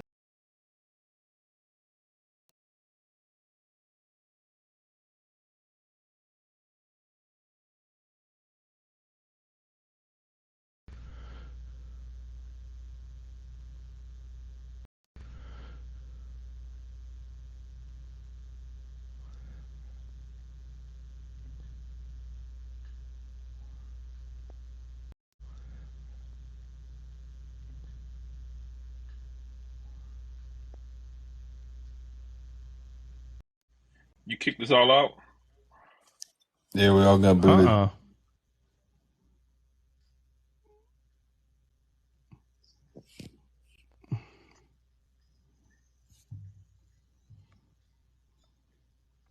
Don't bring him up too fast, Trey. Hold up. Oh, okay. My bad. he's like, nah, I don't like Yeah, what hold you're on. saying. You're all out of here. Right. He hit the drop everybody Nah, button. it should have told you who dropped you out. I It didn't says drop you nobody. did. It says the live creator disconnected you. Yeah, yep. It'll do that though, even when Oh, you don't. well, then that was Dre. That was Dre. No, I'm not the live creator, bro. That's you. Nah, well, okay. Well, I'm sitting there telling y'all, I didn't hit no button that kicked anybody out. So Oh, we Yeah, I know, think bro. it's We get that's TikTok. weird. you, bro. It's We know. TikTok, man. It happens. It's been Yeah. happening. It was God, bro. God was mad that It you were was his saying these lies about sovereignty. him. Yeah. You were lying about him and the sackcloth. And he Yeah, was like, you know what? Try it. I'm gonna teach you a lesson. You're lying on God. yeah, that's right. It was God. You didn't put on Yeah, enough God. It's God's sackcloth. fault. It was Yeah. it was the devil attacking. See, we were in the spirit talking, and he was coming attacking us. You know. We were in the spirit Hey, realm, Jordan. Yeah, and the Jordan. camelry that's was what it was. heavy. Jordan. He needs to wear his sackcloth more often, man. Lay between porch and altar. Stop. Why do you guys forget the ashes? The Yeah. ashes are important too. Oh yeah, that's right. That's right. Need more ashes. Need more ashes. All right, let me see. Jeff Curry. Let's see. Jeff Curry, you say you are not lashing out. First of all, I didn't say I was or wasn't lashing out, but you say you're not lashing out. But how does that person feel? God don't care about your feelings. Quit selling that nonsense. Right. It's all, in this day and age, everything's about feelings. Your feelings are going to destroy you, buddy. You need to give that up, man. Grow up. Take your thumb out of your mouth. Take your thumb out of your mouth. All right. If Good what I'm saying morning, is offending God. you, you can leave, and there's 500 lives that will appease your flesh all day long. I'm not going to do it here. You go find Hey, that nonsense somewhere else. What? What's up? It's good to see you. I was gonna say, if you don't post more YouTube videos, I'm gonna post them for you, man. It's not always easy, man. It's I got so much stuff. Last longer, Like Do marinate what? on the internet. Do what? No, I said it makes the work last longer because you do work a lot. No, it's just, man, like, and me and Dre's talked about it a bunch of times. Like, bro, just do it right when you get off. I'm like, bro, I can't. Like, it's already, a few hours of my day. There's stuff I have to, huh? What? An assistant. Well, I mean, yeah, no, we're working on things, man. It's just not always easy, is all. I He understand. wants I to just be think the that you guys- assistant to the assistant regional manager. My assistant needs an assistant. Hey, Trap. So, but yeah. Do you What's want up, me to Agape? read What's going on? What's up? What's up? Do you want me to read the story of Job real quick? We always read Job. No, because we're gonna go over Job. We're gonna go over Job, so we don't have Okay. to read another story. Okay. On it. Well, because we're going over it like literally like right now. Right now. So, Right. right now, yeah, right now, we're about to hit it right now.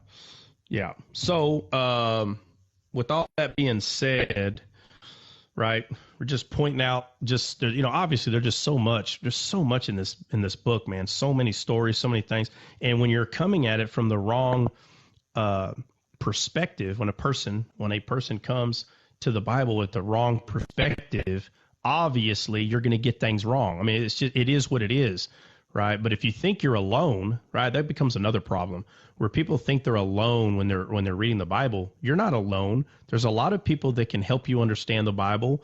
We have the Holy Spirit, so when people say things like, scripture alone, and they'll say it in Latin because they want to sound cool, right? Solo scriptura.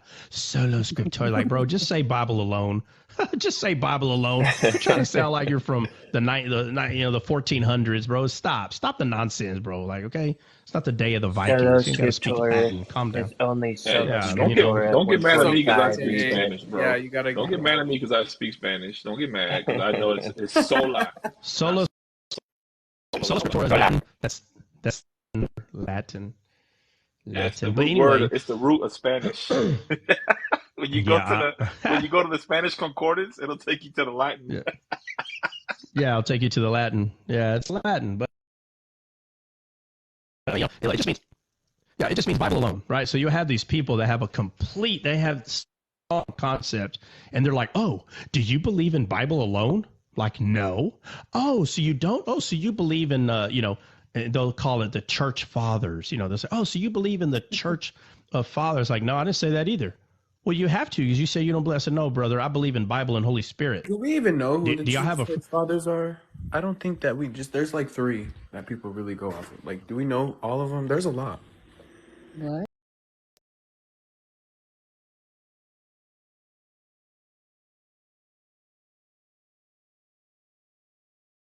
You can try to keep up with the church fathers all you want to, but what it's going to come down to is the Bible and the Spirit with you.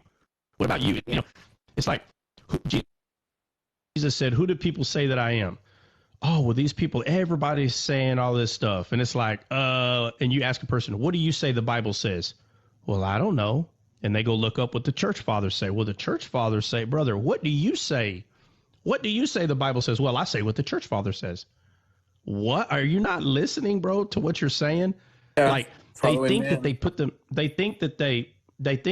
themselves under an umbrella of protection, right? They go read the hedge of protection. Well, I'm part of the church because I do what the church fathers say. Therefore, I'm in the head of protection. Bro, you're missing it.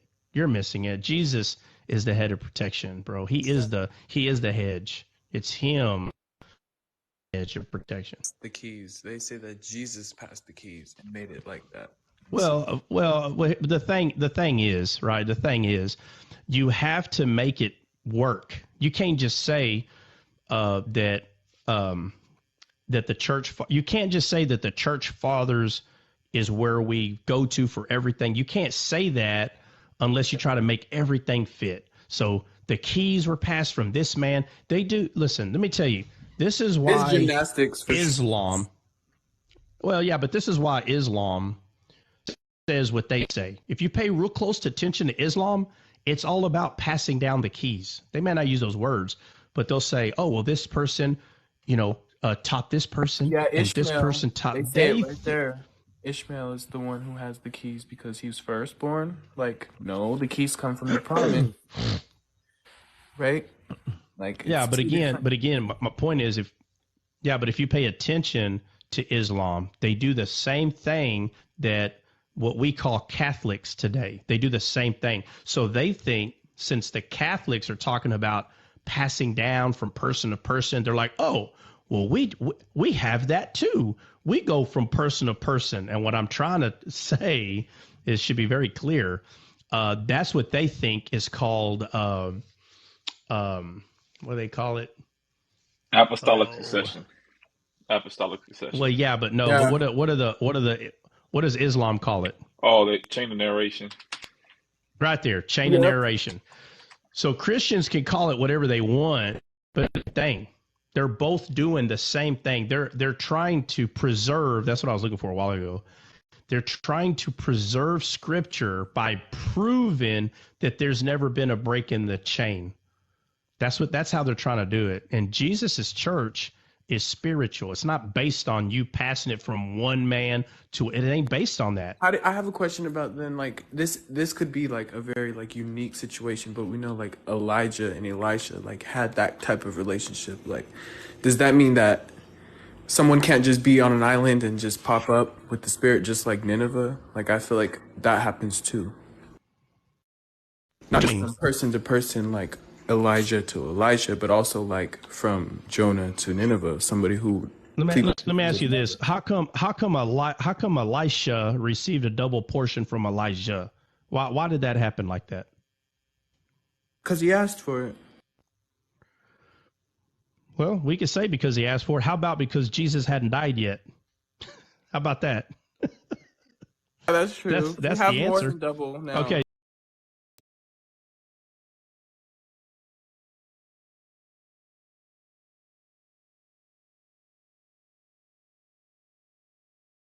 The Old Testament to try to figure out how we're supposed to live. That's a lie. That is not. We are after the cross. We are not supposed to compare ourselves to people in the Old Testament who did not have the promise. They may have had shadows of the promise, but the actual promise, the actual blood. Let me say this: the people in the Old Testament, my friend, they did not have the actual blood sacrifice of Christ. It had not happened yet. So what people need to stop doing is we have to, I'm telling you, it is vital for you to stop trying to compare your covenant with God based on the old covenant. These people were under the law. You were not under the law, but under grace. So when we go back and say, well, Elijah or Elisha or David, my friend, you're putting yourself under the old covenant. It's fair. It's fair to say that, you know, if we're looking at it kind of more objectively, you know, it is already done. The Old Testament's done, and the New Testament we're still in it. So I feel like people just go with what's familiar and what they remember, but it's a completely different thing. And I will tell you this. I'll tell you this, and I'm being serious. We don't want to say the Old Testament is done. We don't want to say that, because when you say that, people don't think there's anything that we can get from the Old Testament. No. The Old Testament is not done. It's still present, but you have to know what is present. What is still present in the Old Testament? And the story of Job is still present because it's a shadow of Christ. And what Christ did will always remain present from faith to faith, from day to day, never be old. So when we say, well, 2,000 years ago, Jesus died, we're talking about in this world. Right? But the Bible makes it clear that there are a lot of things that happened before the foundation of the world. Right? So there is a truth that is you cannot stop the truth. You cannot stop it. There's this truth, and it's God's will. And God's will is the truth. And God's will was for us to be here, for his son to be slain for us. This has always been a truth, and our job is to figure out, where do we fit in this truth? Where do we fit? So, Old Covenant, as a fact, 100%. Coming to the Lord, fasting and praying like people in the Old Covenant who were under the law. That is so sad. No, 100% not. We see ourselves on this side of the cross. And on this side of the cross, Christ has already done what the promise, what has been promised to Christ has already occurred. And that's why Paul said, I pray that their eyes are enlightened unto what has already happened. He's not praying that we understand how to fast like David. That's not what Paul prayed. Paul prayed that we understand that our eyes are open, that we're enlightened to what Jesus has already done. And that's the focus, is to descale and to show people our job in this world is not to work to make God smile. Jesus is the only thing that causes God to smile. And if he lives in you, he's smiling already. So if God is already smiling at you, who is lying to you that you need to do something to earn God, or to move him and twist his hand behind his back and make him do something? You become a fool when you think and say things like this. I don't have to move God. He loved me before I started doing anything to move him. So now it's all based on him, not based on what I need to do to get him to be better to me. He couldn't be better for you if you tried to get him to be. God doesn't move because you make a move. The Bible makes it clear that we were his enemies before he made the move. Before he made the move, you were his enemy. And now we have Christ living inside of us, and we still treat ourselves as though we're an enemy to God. Only Satan could deceive someone to believe such a lie. That is such a lie. So hurtful to people that are putting their trust in what God has already done. And now we're going to make them believe that they now have to carry a burden. And this is why Jesus told the scribes and the Pharisees, you put a burden on them and you don't even use one finger to take it off, because it was never about what we can do, but it was always about what God can do. And once you see what God has already done, this is when it makes it easier for you to choose love, to choose joy, to choose peace. It's easier. It becomes easier because you're not burdened with you making peace or making love. You can't things. These things belong to God. We just utilize them. That's it, right? So, let's see.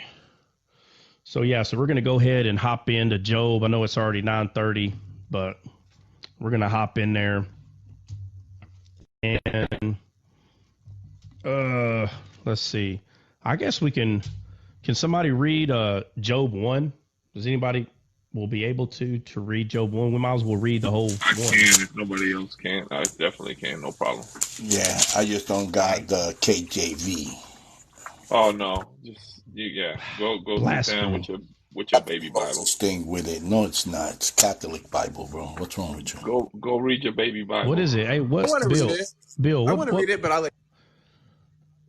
You can read it, bro. It's Bill, no what problem. Bible do you have? Bill, Have what Bible do you have? Oxford Anointed Bible. Oh, it's anointed. Okay. Yes. Oh, you got It's a a holy. Revised You got Standard a holy. Version. You got a double holy. Yeah, it's a Revised Standard Version with the Apocrypha as well. Man, you're lying. The double portion. He got that NCB, bro. He got the NCB. I know what it is. Yeah, man, I'm gonna show it to you. I'm gonna show it to He you. got that NCB, bro. That I New don't Catholic Bible. Yeah, it is. I ain't gonna lie. Let me see. Hold on, Bill. Let me make you bigger so I can see. Let me take it Okay. out. The Holy Bible.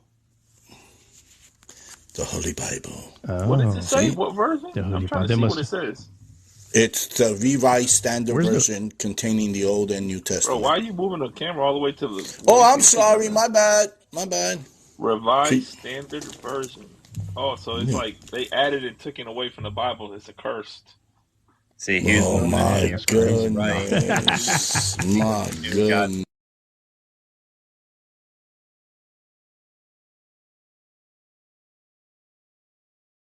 1980, it was 1952, and copyright second edition, 1971. I'll tell you this, Oh yeah. probably one day on That this. Bible was younger than you. Yeah. No, it's not. I'm Yeah. in Job. Yeah, oh, no, you're right. It is younger than me. Well, anyway, so who's Black letters. You son him. I think Zai is gonna read. I think I thought you said your name. I can't remember. I want to say Zay, Dre, but you said it it's is not Zay. I. It is I, but you All can do it great. I feel like I like your voice more. right. All right, No, you can whoever's do You it, man. ready. No problem.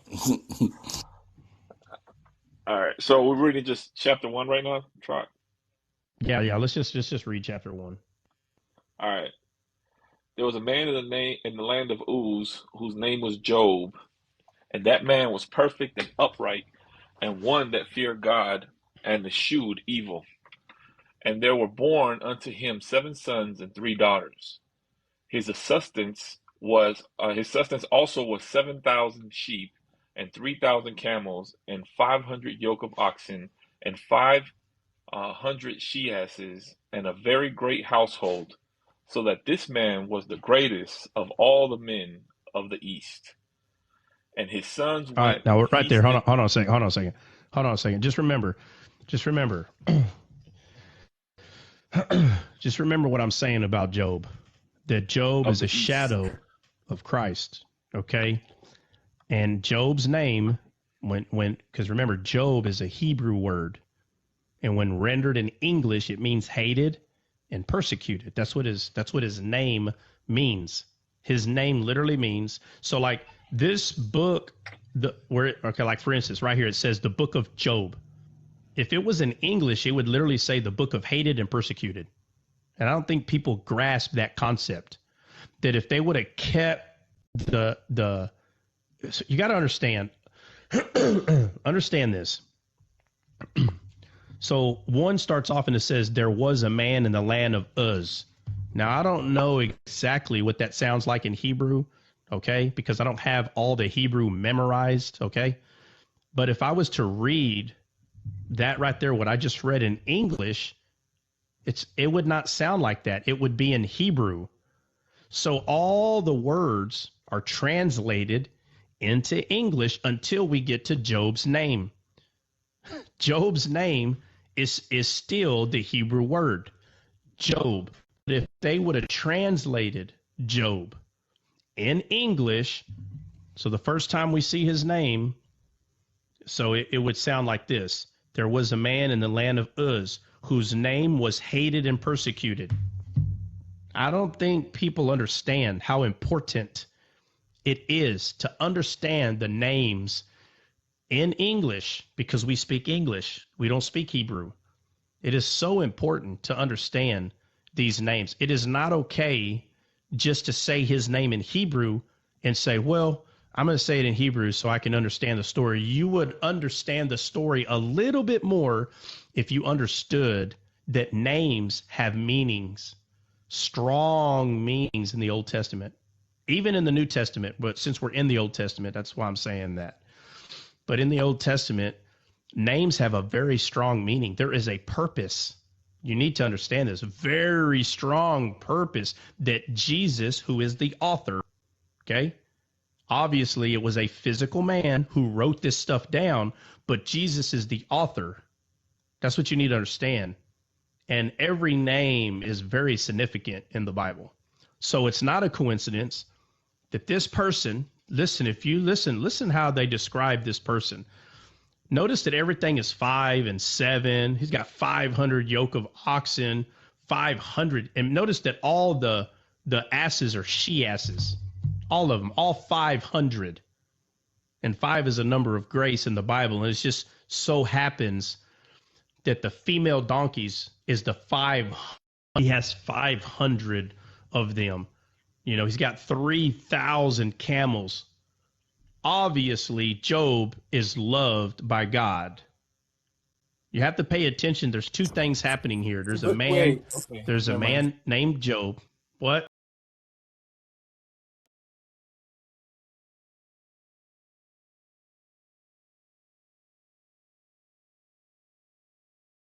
Measured on those things, though. If you would say that he is loved Not measured by what thing? by how much he owns.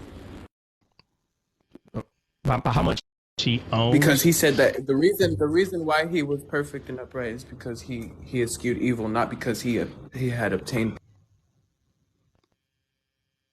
That's what the devil said. He said that that's the reason, but that's not really the reason. It's because he hated evil,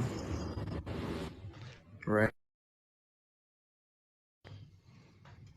I'm just trying to figure out where you heard me say that that God loves him because he has I'm a just lot of saying stuff. I'm saying you were like numbering off things and saying like he was definitely loved by God, but I wouldn't say that's a metric, right? Okay, so let me ask you. I'm saying that he loves God because of what? What's the reason that I'm saying? No, I'm saying that's not a metric that shows that God loves you based on how much. No, Zay. What's not a metric? What are you Like how saying? much He's blessed you with. You know, you were naming off. Right, Zay. Where did I say that his possessions is why God loves him? Where did I say that? Well, you said he's definitely loved by No. God. Zay. Hold on, Zay. Explanation. Hold on, Zay. I'm reading what it says. I'm reading what it Yeah, says. and I'm saying like when it started, it said that it was because he eschewed evil, right? It's not because he Okay, so obtained blessing. hold on. Who disagrees with what you're saying that he eschewed evil? Who's disagreeing with that? No, but I'm saying that's the I'm not disagreeing with you like that. I'm just saying that's the reason. It's not because he obtained Let me like ask so you many this. Let me ask you blessings this. from God. Why am I pointing out the animals? Let me ask you that because I didn't even get there, and you jumped the gun. Why am I pointing out the animals? Well, because there was some significance there. I wouldn't necessarily What say kind of it's significance? not love What's metric, significant? Okay, but so you're saying that I'm saying the reason why that God loved Job is because he had a bunch of animals? Is that what you're saying that I'm saying? well, no, I'm just saying the metrics of love is like That's it what it was. sounds like. That's what it sounds like, Zay. You I said, don't know. I well, don't. the I Bible don't says measure that. love that way. So I was just like looking like, oh, that's foreign. Like I Well, don't think you that's. literally said that God loved Job because he eschewed evil, not because Right. of his possessions. So you're literally saying that I'm saying that God loved Job because he had a lot of stuff. That's not what I said. I Okay, didn't I'm say just that. saying. Maybe I heard wrong, and I wasn't trying to like. No. If Say you would have been patient and let me finish, I would have got to what I'm saying. flesh reaction. It wasn't like me trying to like. All right, so let me finish. Let me finish with what I'm saying. If you remember, okay, while I was speaking about the animals, I was pointing at the numbers. The numbers. Okay, so notice that we talked about that it says that he had 7,000 sheep. The number 7 is what I'm talking about. Do you understand that, Zay, or no? Zay? Maybe no, because that is a little bit more intricate. Because I was thinking like, okay, what metrics are we measuring like this? I know. So if you'd have been patient, I would have got there. So look, somebody else said something too, and I had it saved right here. That's what it sounded like you said. By the way, I guess honest out. Yeah. So I wasn't finished. So let me finish with what I was saying. Numbers in the Bible are very significant. So I want you to understand that I am talking about the numbers. Okay? So let that be understood what I'm saying. Like the number 1, the number 2, the number 3. That's what I'm focusing on right now. For whatever reason, you're focusing on all the possessions. I'm not talking about that. Totally missing the point of what I'm saying. So it says, oh, no, not could have. You did. Look, it's okay. I'm going to square you away, though. Just calm down. Watch this. Right. All right. So it says, his substance also was 7,000. So let me ask you this. Why is he talking about substance if it's not significant? So when it says that he eschewed evil, and then it talks about his substance, who's creating the story of the substance? Am I making it up, or is the substance there? Right? Am I making up the or is the substance there? So it says also 7,000 sheep. Notice number 7, 3,000 camels. Number 3 is unity. 7 is perfection. 500 yoke of oxen. Notice what it says though. 500 yoke of oxen. That's 1,000 oxen. You understand? 500. 2 of them are yoked together. That's what a yoke is. Right? And then it says 500 she asses and a very great household, so that this man was the greatest of all the men in the east. So he calls him the greatest man, and he says he's in the east. Direction is very significant in the Bible. Very, 100%, just as significant as numbers and just as significant as names. So this man's name is hated and persecuted. He's got an abundance, quote unquote, of animals, which have very distinctive numbers, 3, 5, and 7. 3 is unity, 7 is perfection, 5 is grace. Okay?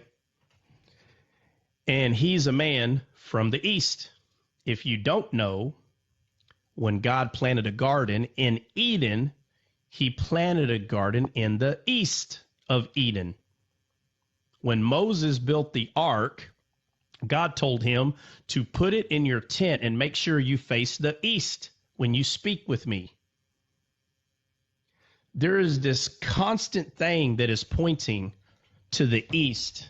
When the wise men brought gifts to Jesus when he was born, they brought gold, frankincense, and myrrh, and they came from the east.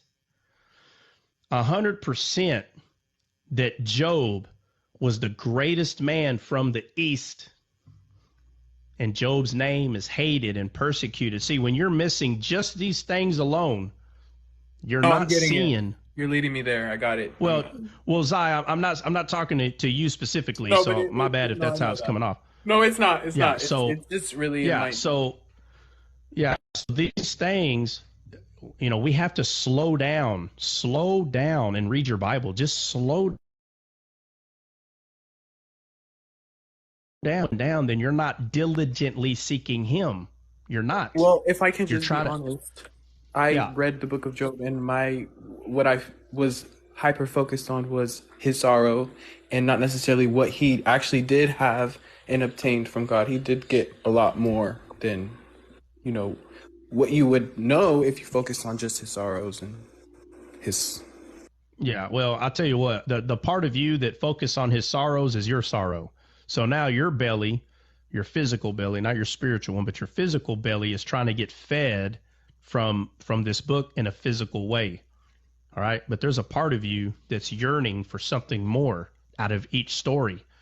And what we have to start doing is you have to start feeding that part, right? Because it's a type of meat Because you'll miss that out. people don't understand. Okay. All right. So let me continue on, Zai. All right. Hold on a second. Let me see. Yeah, I think Dre fell out.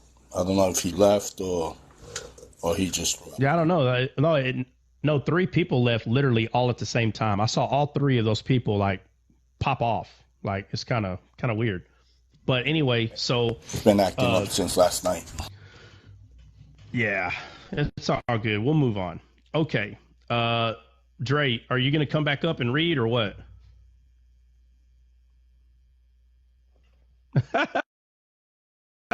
Right. Well, what's up, man? To try boot everyone in there. Nah, bro, I'm telling you, trust me. If y'all ain't learned me by now, man, if I'm gonna boot somebody, bro, I'll straight up say, hey, everybody, y'all about to get the zam. No, I don't know what happened. Everybody got booted. It was pretty weird. Not really sure what happened. Called for, because none of these people these are people of God. It's TikTok. Like TikTok is booting No, them. I have no idea. What? Pursue. He said he had to step out, I think. Oh, did he? Oh, okay. All right, so we ended at all the animals. And then, Zai, if you want to start reading at 4, Job 1:4, you can start reading right there. Okay, I'm right there on my book. It says, "And his sons went and feasted in their houses." Hey, hold on, Zai, my bad. What book are you reading from? You know what? Honestly, I don't have I reached for the first Bible, and it's not my ESV or NLT, so probably.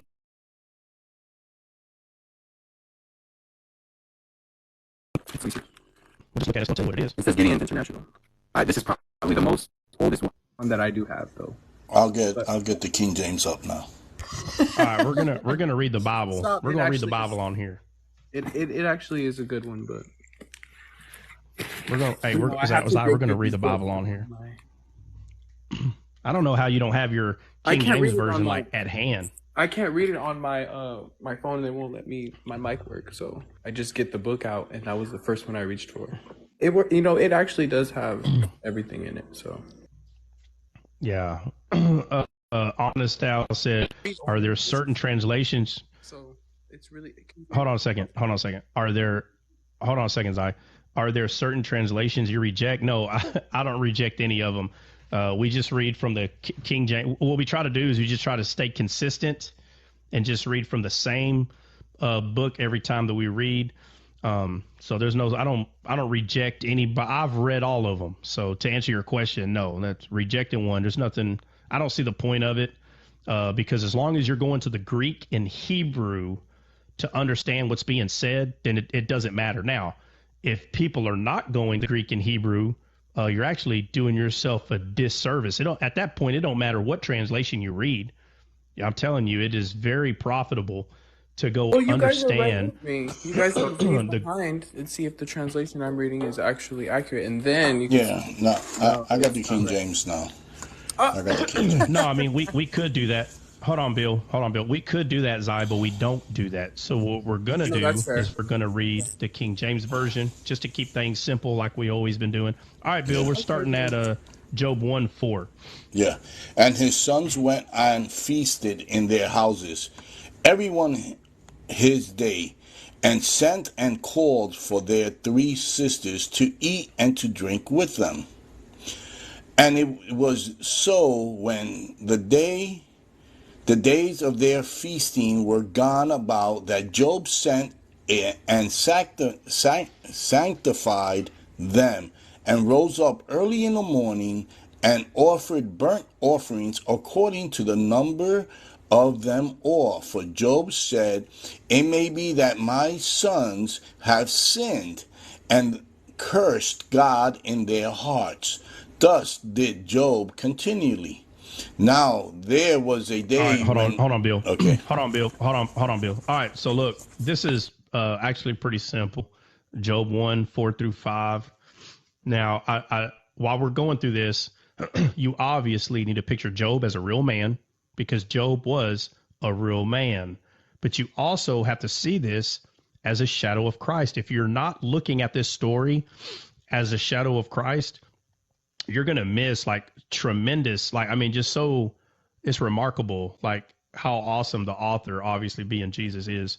But 4 and 5 is talking about Job having kids, and when they have a birthday, that he does this. Let's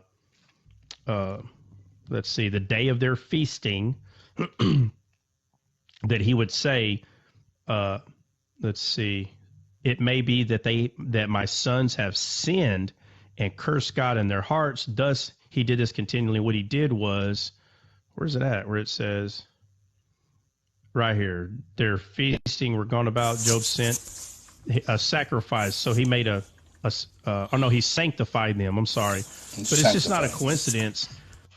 Yeah, it's not a coincidence that he's doing this, that he's doing the sanctification for his sons. He's doing this as a shadow of Christ. That is what Christ does. Christ is the one that sanctifies us, right?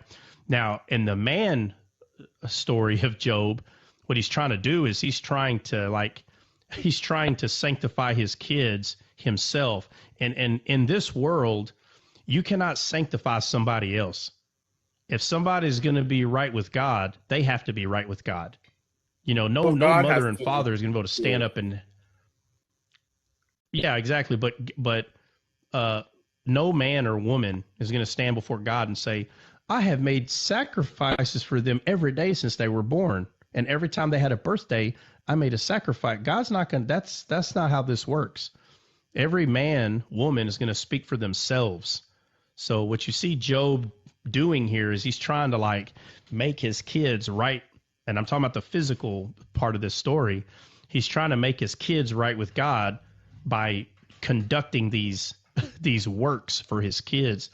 And that's not how it works. All right, you can go ahead to 6, Bill. Here we go. Now there was a day when the sons of God came to present themselves before the Lord, and Satan came also among them. And the Lord said unto Satan, Whence comest thou? Then Satan answered the Lord and said, From going to and fro in the earth, and from walking upon and down in it. And the Lord said unto Satan, Hast thou considered my servant Job, that there is none like him in the earth, a perfect and upright man, one that feareth God, and I can't even get that out, issueth evil. Issueth I evil. told you.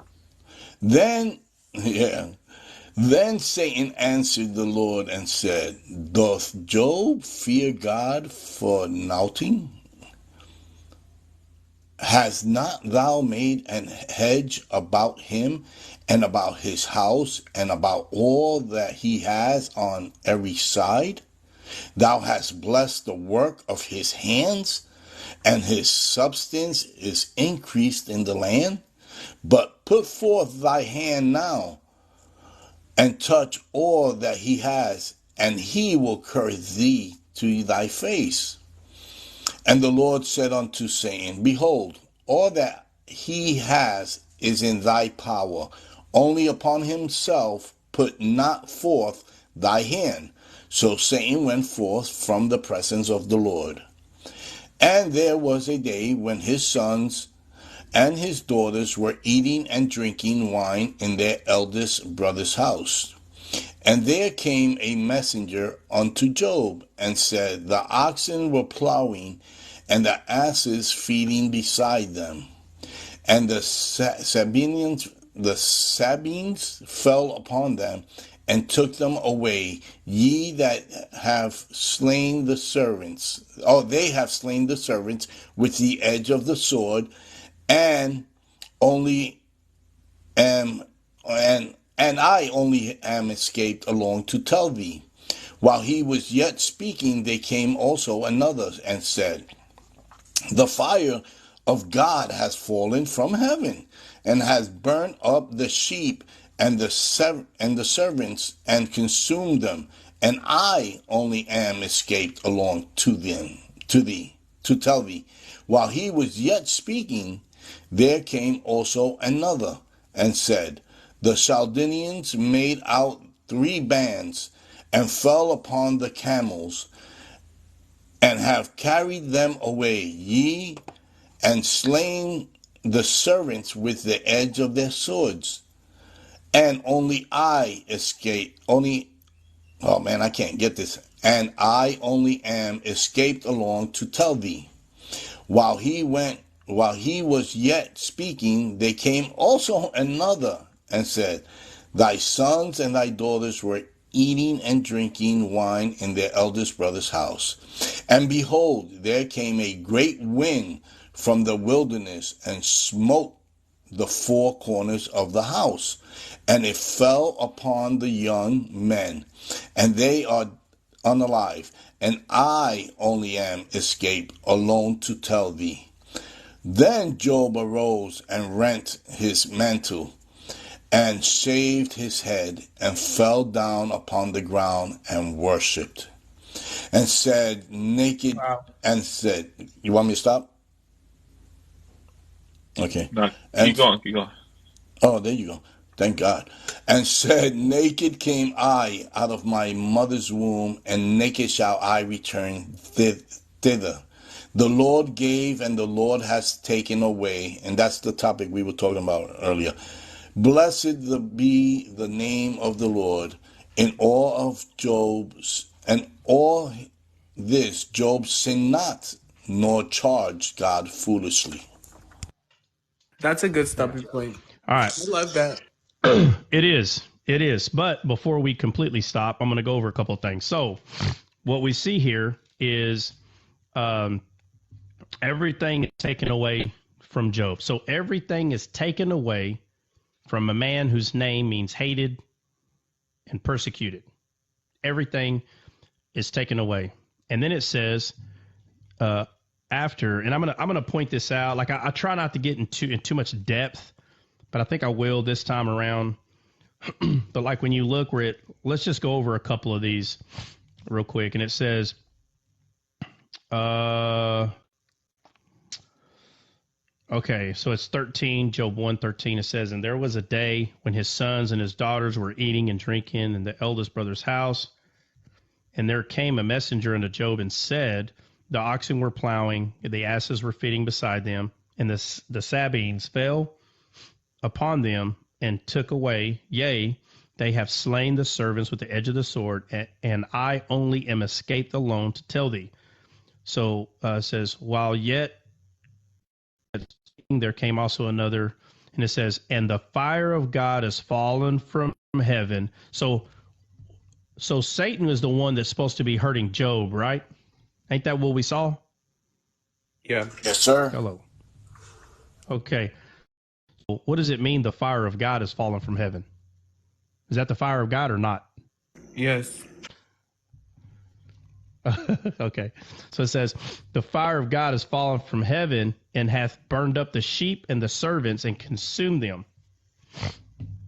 So what does the Bible call Satan? What's the number one name that he calls Satan?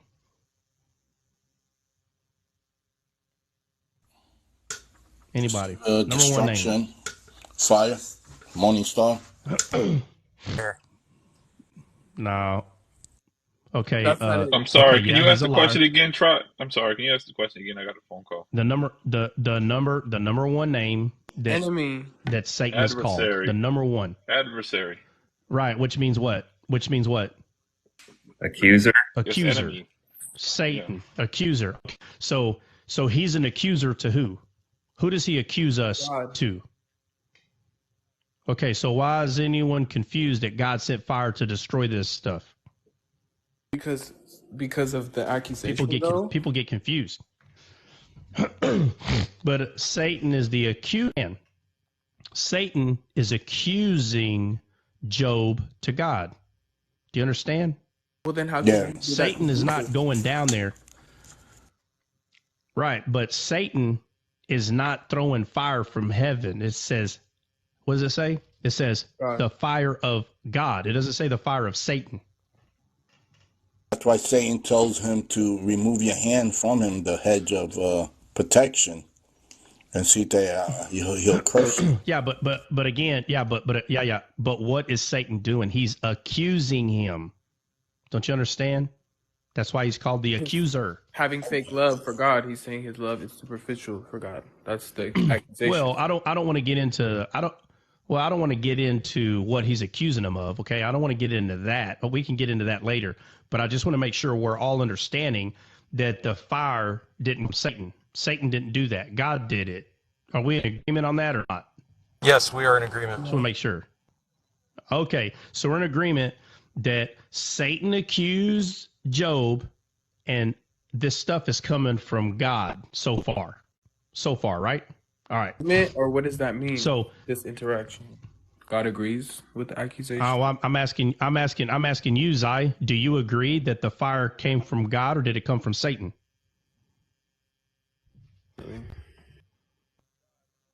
Okay, so then it's an agreement. All right. So if we're in agreement with that, now let's look at what the fire did.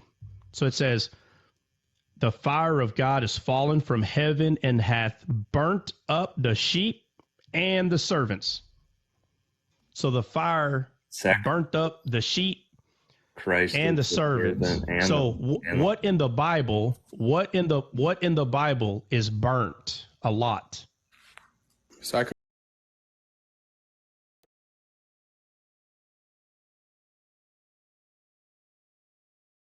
Where in the Bible do we see burnt sacrifices? Where? The offering. The Old Testament. Okay. All right. So, and is it a coincidence that the sheep are burnt with fire along with servants?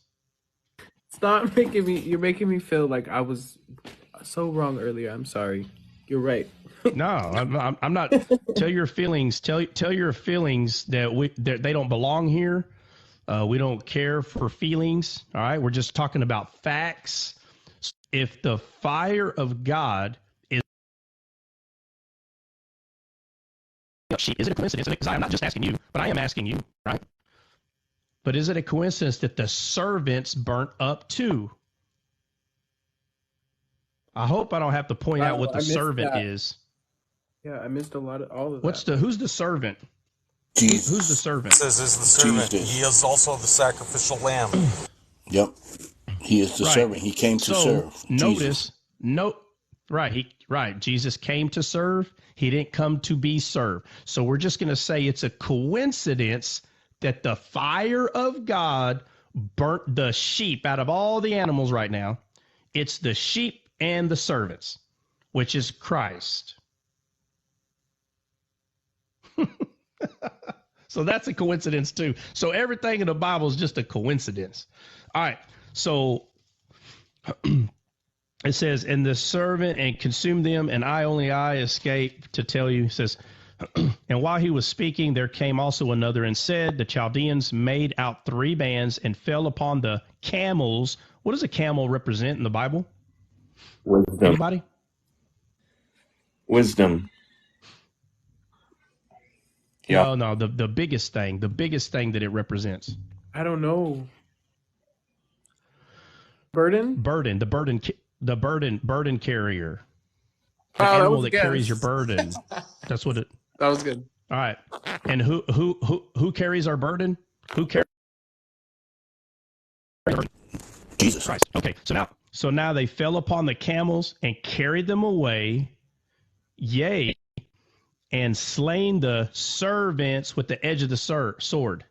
So now the servants are slain again. It says, and only I escaped. While he was speaking, there came also another and said, thy sons and daughters were eating and drinking wine at the eldest brother's house. And behold, there came a great wind from the wilderness.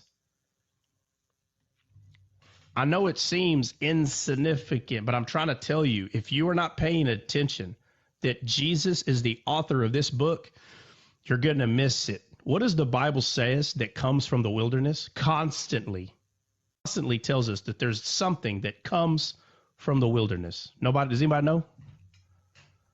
That I don't. Yeah, So it's how can we? trials and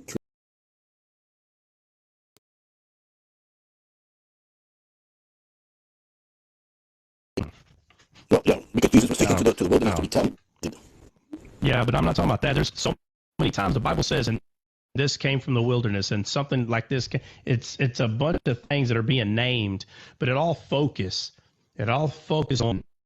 One of them says, who is this that comes from the wilderness that has the smell of the merchants, right? The Proverbs and the Psalms, it constantly is telling us that something comes from wilderness. And here it's calling it a great wind, right? It's the sunshine. It's the Spirit. The Spirit is always talked about as being a whirlwind. It's always a whirlwind or a great wind. And then, it comes from the wilderness. So now we're just going to say that that's just a coincidence too. If we're not understanding that Satan is accusing, and you're not understanding that so far, the punishment is coming from God, then you're not understanding who this is talking about. All right. So it says, let's see, came from the wilderness and smote the 4 corners of the house. How is heaven described? No. Is it not described having like 4 cube, corners? 4 corners, cube. Like a cube. That's right. So it's just a coincidence. Yeah, Zai, a cube. Did you know that? Well, houses are shaped like cubes too. I will say that. I know, but I'm asking you, did you know that heaven is described as a cube? No, That's what I'm asking you right now. Did you know that? I think I know the reference. Okay. But I haven't read the Revelation or anything. So. Okay. Well, why does you don't Jesus? Hold on. Why does Jesus? No. Go ahead, Big. Go ahead. I was going to say, you don't have to go to Revelation. I mean, you look at the Ark of the Covenant. The Ark of the Covenant was a cube. If you look at when they were in the desert. Who lived in there? Did God dwell in the Ark of the Covenant? Maybe that's something I need to study. Yeah, he dwelt on top of it. Yes. Yep. And then you have to understand too, like when Moses went out, when God showed him, when God was talking about out of the burning bush or Mount Sinai, I know I'm right in that area, but God showed him Eden, and showed him how to make it. And that's why when they were making the Holy of Holies and out in the desert, it's shaped in a cube, and then there's the three parts, which is also spirit, soul, body, but that's going off on another tangent as well. So, all right. So notice that we have to keep stopping, and you just got to be honest with yourself. We keep stopping because a lot of people They read the Bible way too fast. They're not trying to understand what they're reading. They're just trying to get the story. If all you're trying to understand is a story, then that's all you're going to get. You're just going to get a story. I can go buy comic books and get stories. This is not a comic book. You need to slow down. Ask yourself questions. So, with that in mind, it says, behold, there came a great wind from the wilderness and smote the four corners of the house. Why does Jesus talk about us as a house? Why? Why does Jesus say, why does he use examples of demons entering a house and then Jesus coming and cleaning the house? What do you think, Zai? Why does he do that? Yeah. Yeah, but is he just doing that just to give us an example?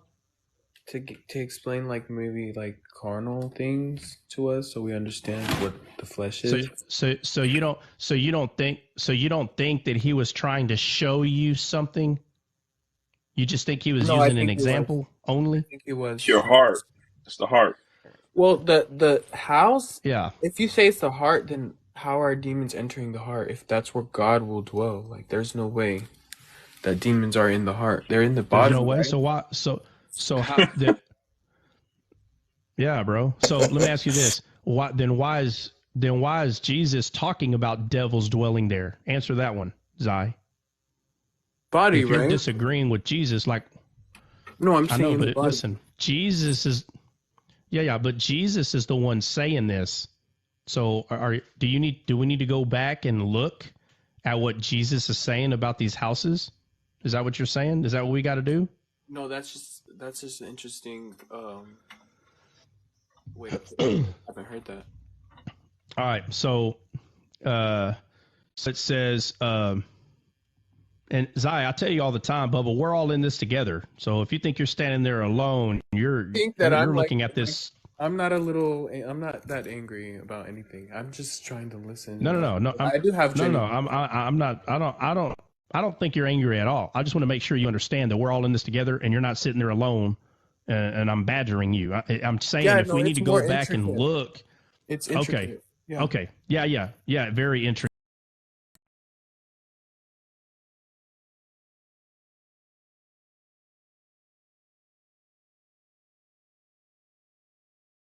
I don't want to leave anybody behind. How that go make some sense. That's the whole point. That's the whole point of what I'm doing. Okay. Yeah. It says, and it says the four corners of the house. Hey, Jessica, what's going on? My bad. Says, and smote the four corners of the house, and I fell upon the young man. Excuse me. I fell upon the young man. Where was that? And they are dead, and I only am escaped alone to tell thee. Then Job arose. Now watch this. So everything's gone, right? Kids are gone. Everything's taken from him. And now I'm going to point out something that seems, here we go again, it seems very insignificant, like it doesn't even matter. I'm going to tell you right now, the reason why it doesn't matter, and y'all going to have to bear with me, man. It doesn't matter because you are not as familiar with the Bible as you claim to be.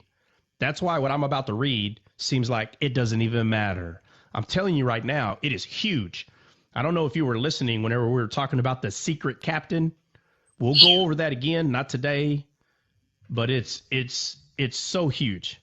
The secret captain, understanding the characteristics of this captain, the way that this person acts, the way he takes initiative. To see it, you have to see it. It's amazing.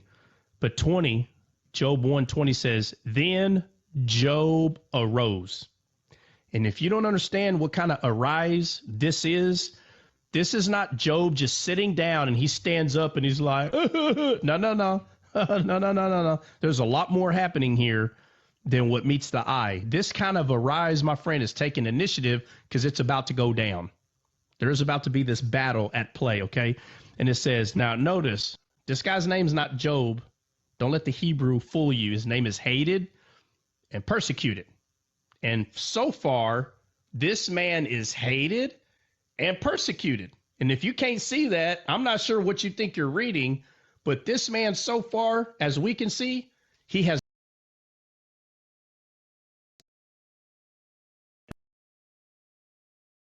And there's only one that was hated and persecuted for us. There was only one. I have one question real quick. So does that mean, just because you're explaining it so well that I'm thinking like, so is his friends like Israel? Is that who that is?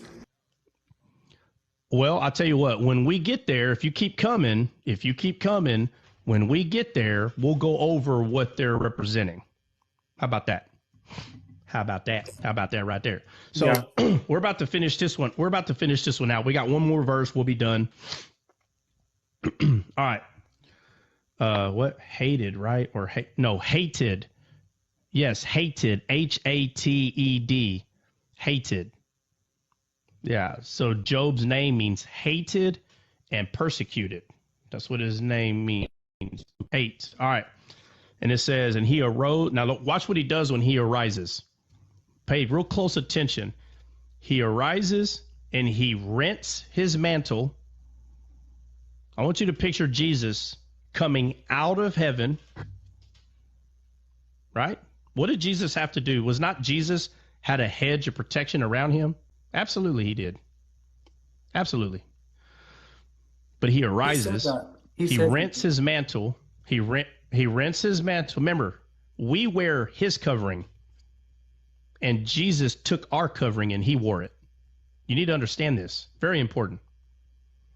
The covering that we had was not pleasing to the Father.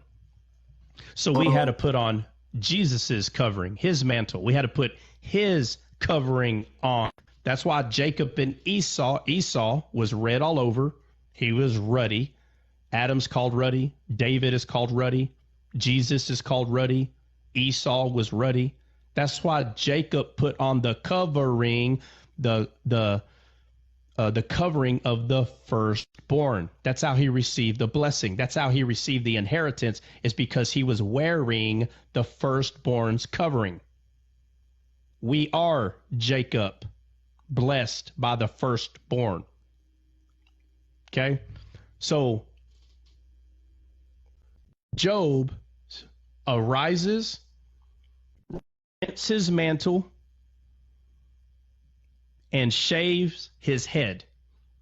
If you don't understand that hair in the Bible symbolizes faith, this one right here will mess you up. Jesus shaved his head. Not physically, we're talking spiritually here. When he was on that cross, naked and shamed, he was representing all of us on that cross. And he took glory away from himself. You see all the cherubims, they always have wings. You know, feathers in the Bible symbolize faith. So now there's no feathers. There's no hair. None of that. He rent his own mantle and he shaved his own head. He took away glory away from him, even though the Bible says in the New Testament that the woman's hair is their glory, which it is. It is. But there's a reason for that when you study out hair in the Old Testament. Samson was strong when he had long hair. Strong. And he says, if you take away my hair, I'll be as weak as any other man. Without faith, you are as weak as any other man, because all you are is flesh at that point. But we are who we are because of the glory of God. It is the hair that Samson had, which is faith. Faith is the only thing that makes a man strong. Without faith, you die, because Jesus is faith. But anyway, all right, so it says... Can you hear me? Says, oh, what's up? Yeah, we hear you now. So when it says he fell down to the ground, that has to represent, the dust, the carnality, because he took off his covering and his faith, and then he worshipped. That would mean he worshipped his belly, right? I thought that meant mourning, that he mourned. All right, so let's get there. Let's get there. Okay, so he says he shaved his head. So look at everything that he did. Rose, 1, rent his mantle. 2, shaved his head. 3, fell upon the ground. 4, and worshipped. So 5 things he did. Again, is that a coincidence that he does 5 and you know what? 5 always follows Jesus. If you want to see grace, just go follow the number 5 in the Bible and you'll see it. You'll see it. So he does 5 things, and we go over those 5, and we get to where he says, and shaved his head, fell upon the ground, and worshipped. Okay. He fell upon the ground. I wonder what kind of ground Jesus fell upon.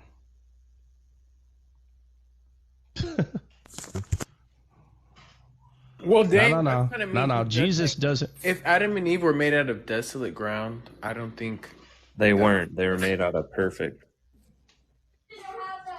Hey Zai, what kind of ground was Adam and Eve made out of? Good ground or bad ground? well, definitely good. Yeah. So what do you mean? I don't understand. If Adam and Eve were made out of No, a but I'm bad saying, ground. isn't that the same? Like, are we made from different ground? We're literally descendants of them. There's no way we're made of just like some other different ground that's dirty. It's the same ground. What do you mean? I don't know what you mean. You I don't said he understand fell what you down on mean. the ground, and What? I see the symbolism, and I'm like, it's just earth, like all of us, not just some perfect or some dirty. Like he said, desolate. Like desolate is not the right. So are you saying that he fell upon good ground or bad ground? That's what I'm asking you. Like he did when he breathed into. I know, but good ground or bad ground? Good ground or bad ground? It's just ground. It's earth. Oh, okay. So all the symbolisms that I went through, you missed all those? No, maybe I will just listen. Oh, all right. All right. So we're almost done. We're almost done. All right. So it says that he fell upon the ground. Oh, my Lord, have mercy, dude. All right.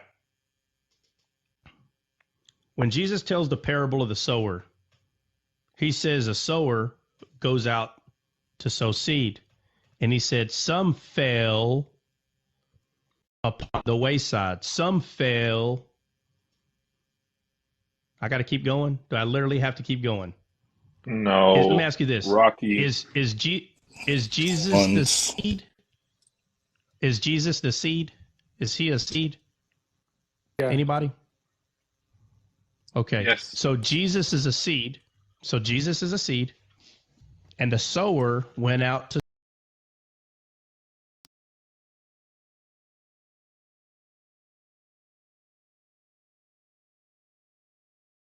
Where's the ground? Where's the good ground at?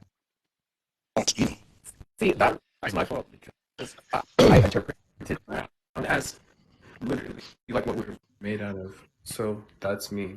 Right. Right. So it is true, right? It is true that our Psalms poetically say a lot that we are dust and ground and earth. right. So your question to yourself is this: which type of dust or ground are you? So let me help you out, Zai.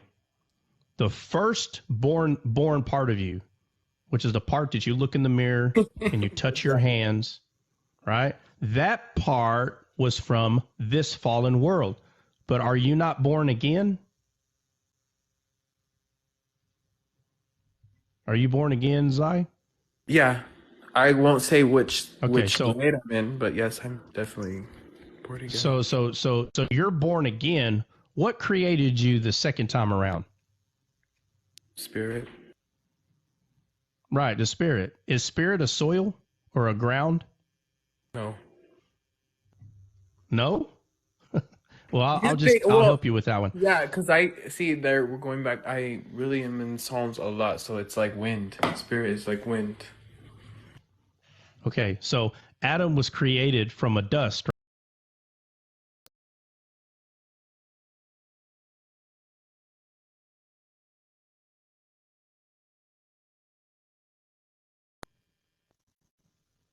Okay, so we came after Adam fell. Is Jesus called the last Adam? Why is Jesus called the last Adam? Called Adam, the good soil. So if we're born again through Christ, that means the second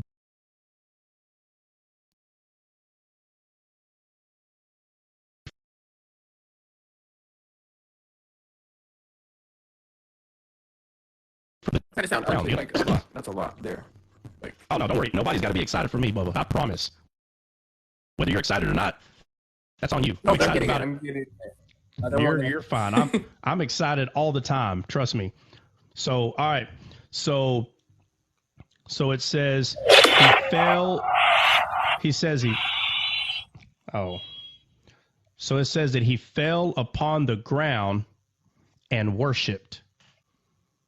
He fell upon the ground and worshipped. Everything was taken away from Jesus, and he did the one thing that he only knows how to do, and that's to praise. That's it. That's all he knows how to do. He doesn't.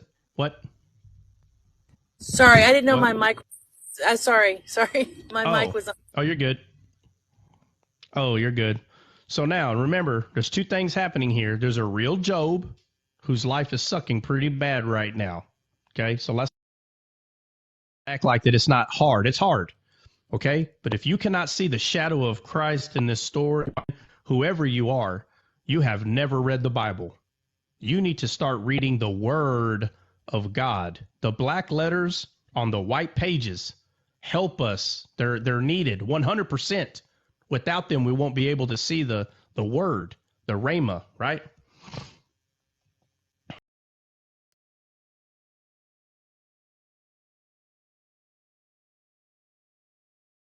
Let me see. We're almost done. Isk, what's up, Isk? Hello, Isk, other account. What's up, other account? Is it Isaac? Oh, I don't know. Isaac? Maybe. I don't know. What's up, man? What's on your mind? Nothing? Hey, Messi is trash, bro. No? Oh. go. Okay. They probably they're probably from another country or He something. wants to All get right. the 800, so that's probably what's on his mind. All right, so it says You got a question, fell Trap. down You upon got a question, Trap. what? In the From chat. who? Oh, from the chat. Let me see. Do you recommend a Honest do you Owl. What happened to the question? Who removed it? Oh, here it is. Do you recommend a cover to cover reading for beginners? I recommend if someone hasn't read the Bible, and I hate to say this, but this is the truth. This is going to take. You need to read the Bible and get familiar with all the characters. So if it takes you 3 or 4 times to watch a movie to understand all the characters and who is who, if it takes you 3 or 4 times to watch a movie to do that, then it's probably going to take you 5 to 10 times to read the Bible and understand the characters. It is vital, 100%. And I'll tell you this, people who care, reading it 5 times ain't going to be a hard thing. But if you don't read the Bible, how in the world are you going to understand what it's saying? You're not reading it. Whoever is, I'm talking to whomever. So I recommend people, anybody, to read the Bible, the whole thing. Don't try to study it. Don't try to figure out anything that might be in depth. Don't do any of that. Just read the darn thing. Understand the characters. Understand who Abraham was, who his sons were, who his grandsons were. You're going to get all the way to the point that you're with Jacob and Esau. You're going to get all the way to the point, where, Joseph and all his brothers, where the tribes came from, how they set up their tents, why each tent was beside each other. And you go all the way to the New Testament, and all you have to know is everything that was prophesied about the one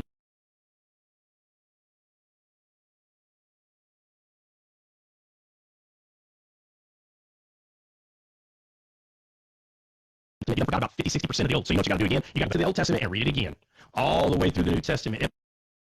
might take you 5 times, but when you're done, now if you have to, listen to it. Get an Audible Bible and just listen. That's all you got to do. Don't try to figure nothing out. Nothing. Just look at it as a story. Just hear the names, hear the people, get familiar with the stories. Once you start knowing who is who and where they're at, hold on a second. Start getting familiar with the stories, then you can start studying it. But everybody is going to do what they want to do, but I highly recommend you read the Bible at least 5 times or 10 times before you even start studying stuff. Just understand what the Bible is saying as much as possible without any depth or any further studying. It might take you a couple of years, but you got to start somewhere. So, Dre, whose picture is that? That's the GOAT, bro. The GOAT, the soccer I don't GOAT. recognize that person. That's Pele, GOAT. brother. Soccer. How you not know Pele? Soccer. What is soccer? What's that? What's that? It's the original football. What? Soccer, bro. Football. You talking about where they kick? You talking about when they kick the ball with their feet? That game? Yeah. I just had to show CJ who the real GOAT is. He thinks Messi is the GOAT, but he's probably still wet behind the ears and never seen. That's like talking to a young kid about basketball and they say LeBron. You know, Americans think that soccer's a bit feminine for men, right? Like gymnastics. Who thinks that? Nobody thinks that. I don't think. I think a lot of people think that. No, I don't. Do. I don't think it's feminine. I just don't think it's a sport. Whoa, jeez. Well, that sounds. Holy smoke! Hey, I can kick a can. I can kick a can down the road too. I'm gonna make that a sport. All right, let me finish this up real quick. I'm almost done. All right, and okay, so he fell down upon the ground and worshipped. Listen. The sower went out to sow seed. Jesus is a seed. If you don't know that, I'm not sure what Bible you're reading. Jesus is a seed. Okay? And when Jesus falls on good ground, which is you, the born again you, I'm going to say it again. Your heart is the second born you. Your heart is the born again you. And Jesus is the seed that falls on the good ground and worships. That's how you come alive. You don't come alive because you worshiped. You don't come alive praising God. No, my friend, you don't know how to do it. That's why the seed fell on the ground and worshiped. Jesus entered your heart, the good ground, because he is the tree of life in the Garden of Eden. You are the Garden of Eden. You're it. That's where spiritual fruits come from a spiritual place. Paul is not calling the fruits of the Spirit just to use words. The fruits of the Spirit come from the tree of life, who is Christ. And he is planted in you, your heart. And he's the gardener that tends to your heart, just like the first Adam was. The first Adam was a gardener, right? To tend to the garden. Satan took his dominion. Jesus took that dominion back. And now we have an Adam gardener in our heart, in the garden, tending to the garden. All right. Let me continue.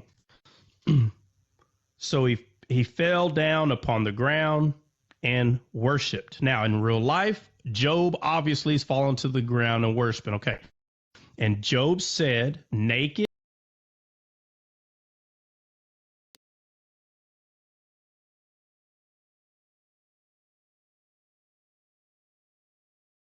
shall I. Eternity came out. Listen, all of us came out of a mother's womb. All of us did. And Job is saying, and I'm going to return naked. But the Bible makes it clear that the firstborn part of us came out naked. And this is the same nakedness that Adam and Eve had because we bore the image and likeness of the first Adam. which is nakedness, shame. But God did not create Adam naked and in shame. That is not how he created him. But the fall is what gave Adam this status. So we were not born into the image and likeness of God when we were born.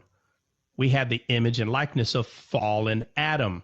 That's why we had to have another Adam, so we can bear the image and likeness of that perfect Adam.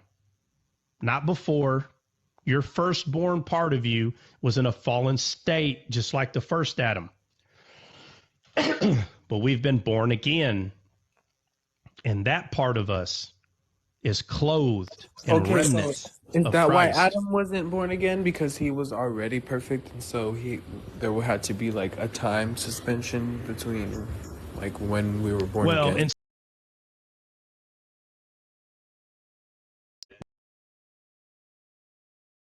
what you look at first, number one, is the fact that Adam was created perfect, and then his spirit died no more perfect.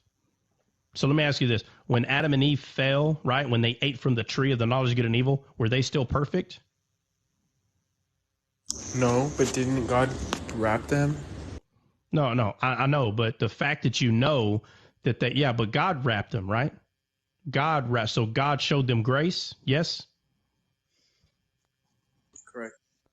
Right, okay. But they died. Their spirit died.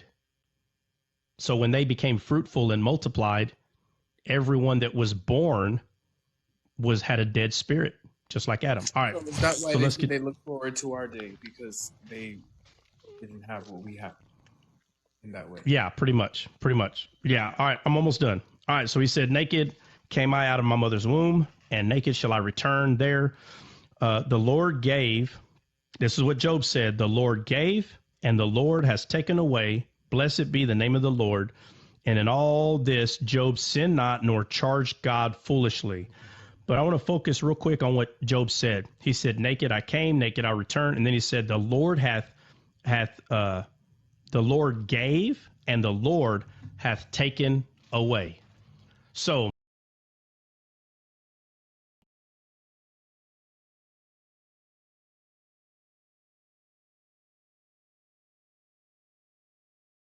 that's what Job is saying. So people take that and they run with it because they believe that the story of Job is to show us how God treats us. So to this day, people will say, the Lord giveth, and the Lord taketh away. That's what they'll say. But then you're not making sense of what really happened here. Let's see. Sunshine can't hear you.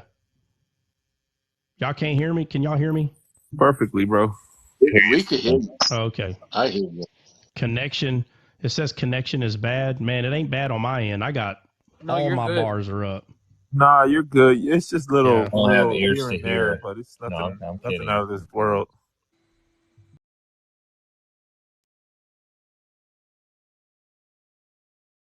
I'm gonna say this. I don't want to leave this. I don't want to leave this part on there. But when we start getting into chapter 40s, okay, repents about everything he says up here. This is one thing that it's very important. You need to understand. Job said, naked I came out of my mother's womb, naked I shall return. And then he says, the Lord gave and the Lord taketh away. But Job repents from saying that. That needs to be understood. Job is speaking foolishly here.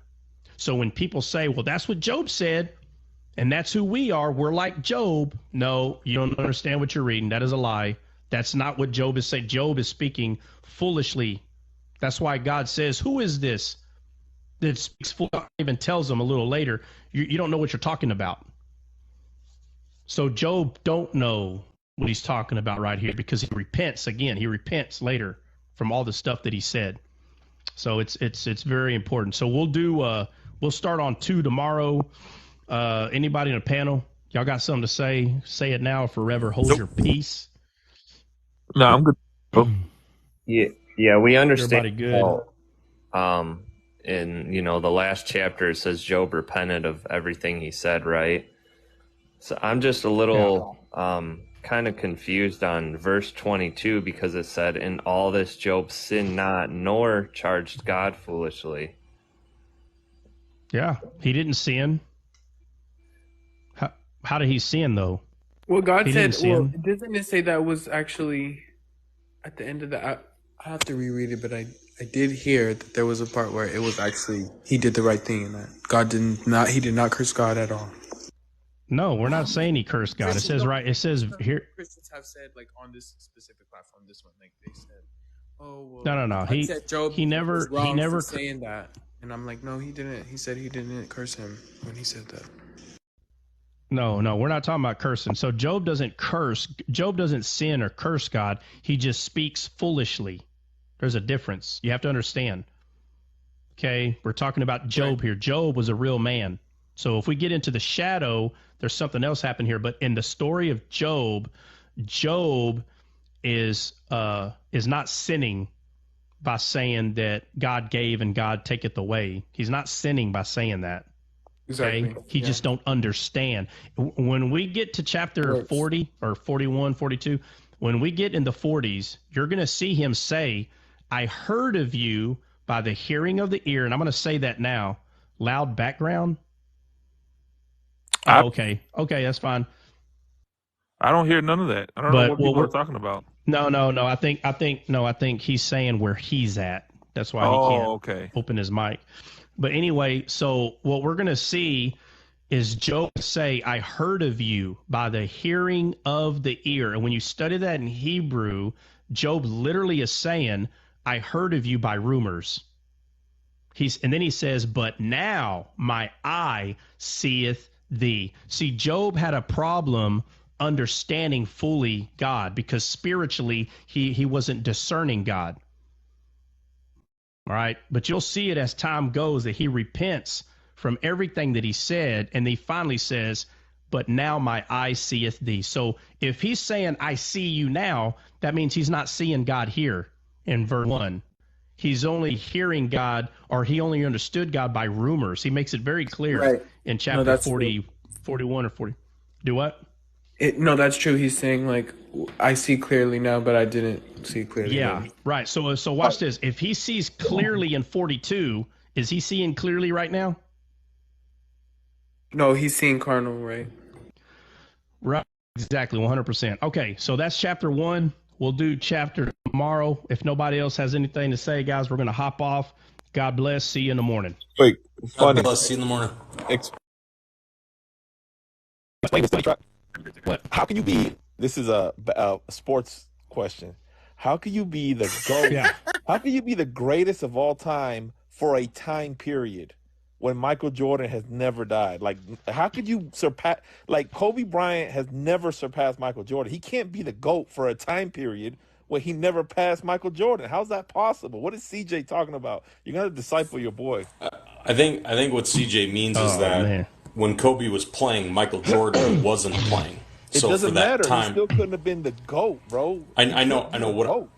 I know, Dre. I'm just explaining how CJ's trying to explain it. That's all I'm saying. I'm not saying he's right or wrong. Play together. What you Jahil? You high one. What all right, so check it out. So check it out. What he should have. So check it out. Tomorrow morning for the first 5 minutes. Tomorrow morning for the first 5 minutes, we're going to talk about basketball goats. That's what we're talking about tomorrow. First 5 minutes. So if y'all want to show up 5 minutes later, y'all go right on ahead.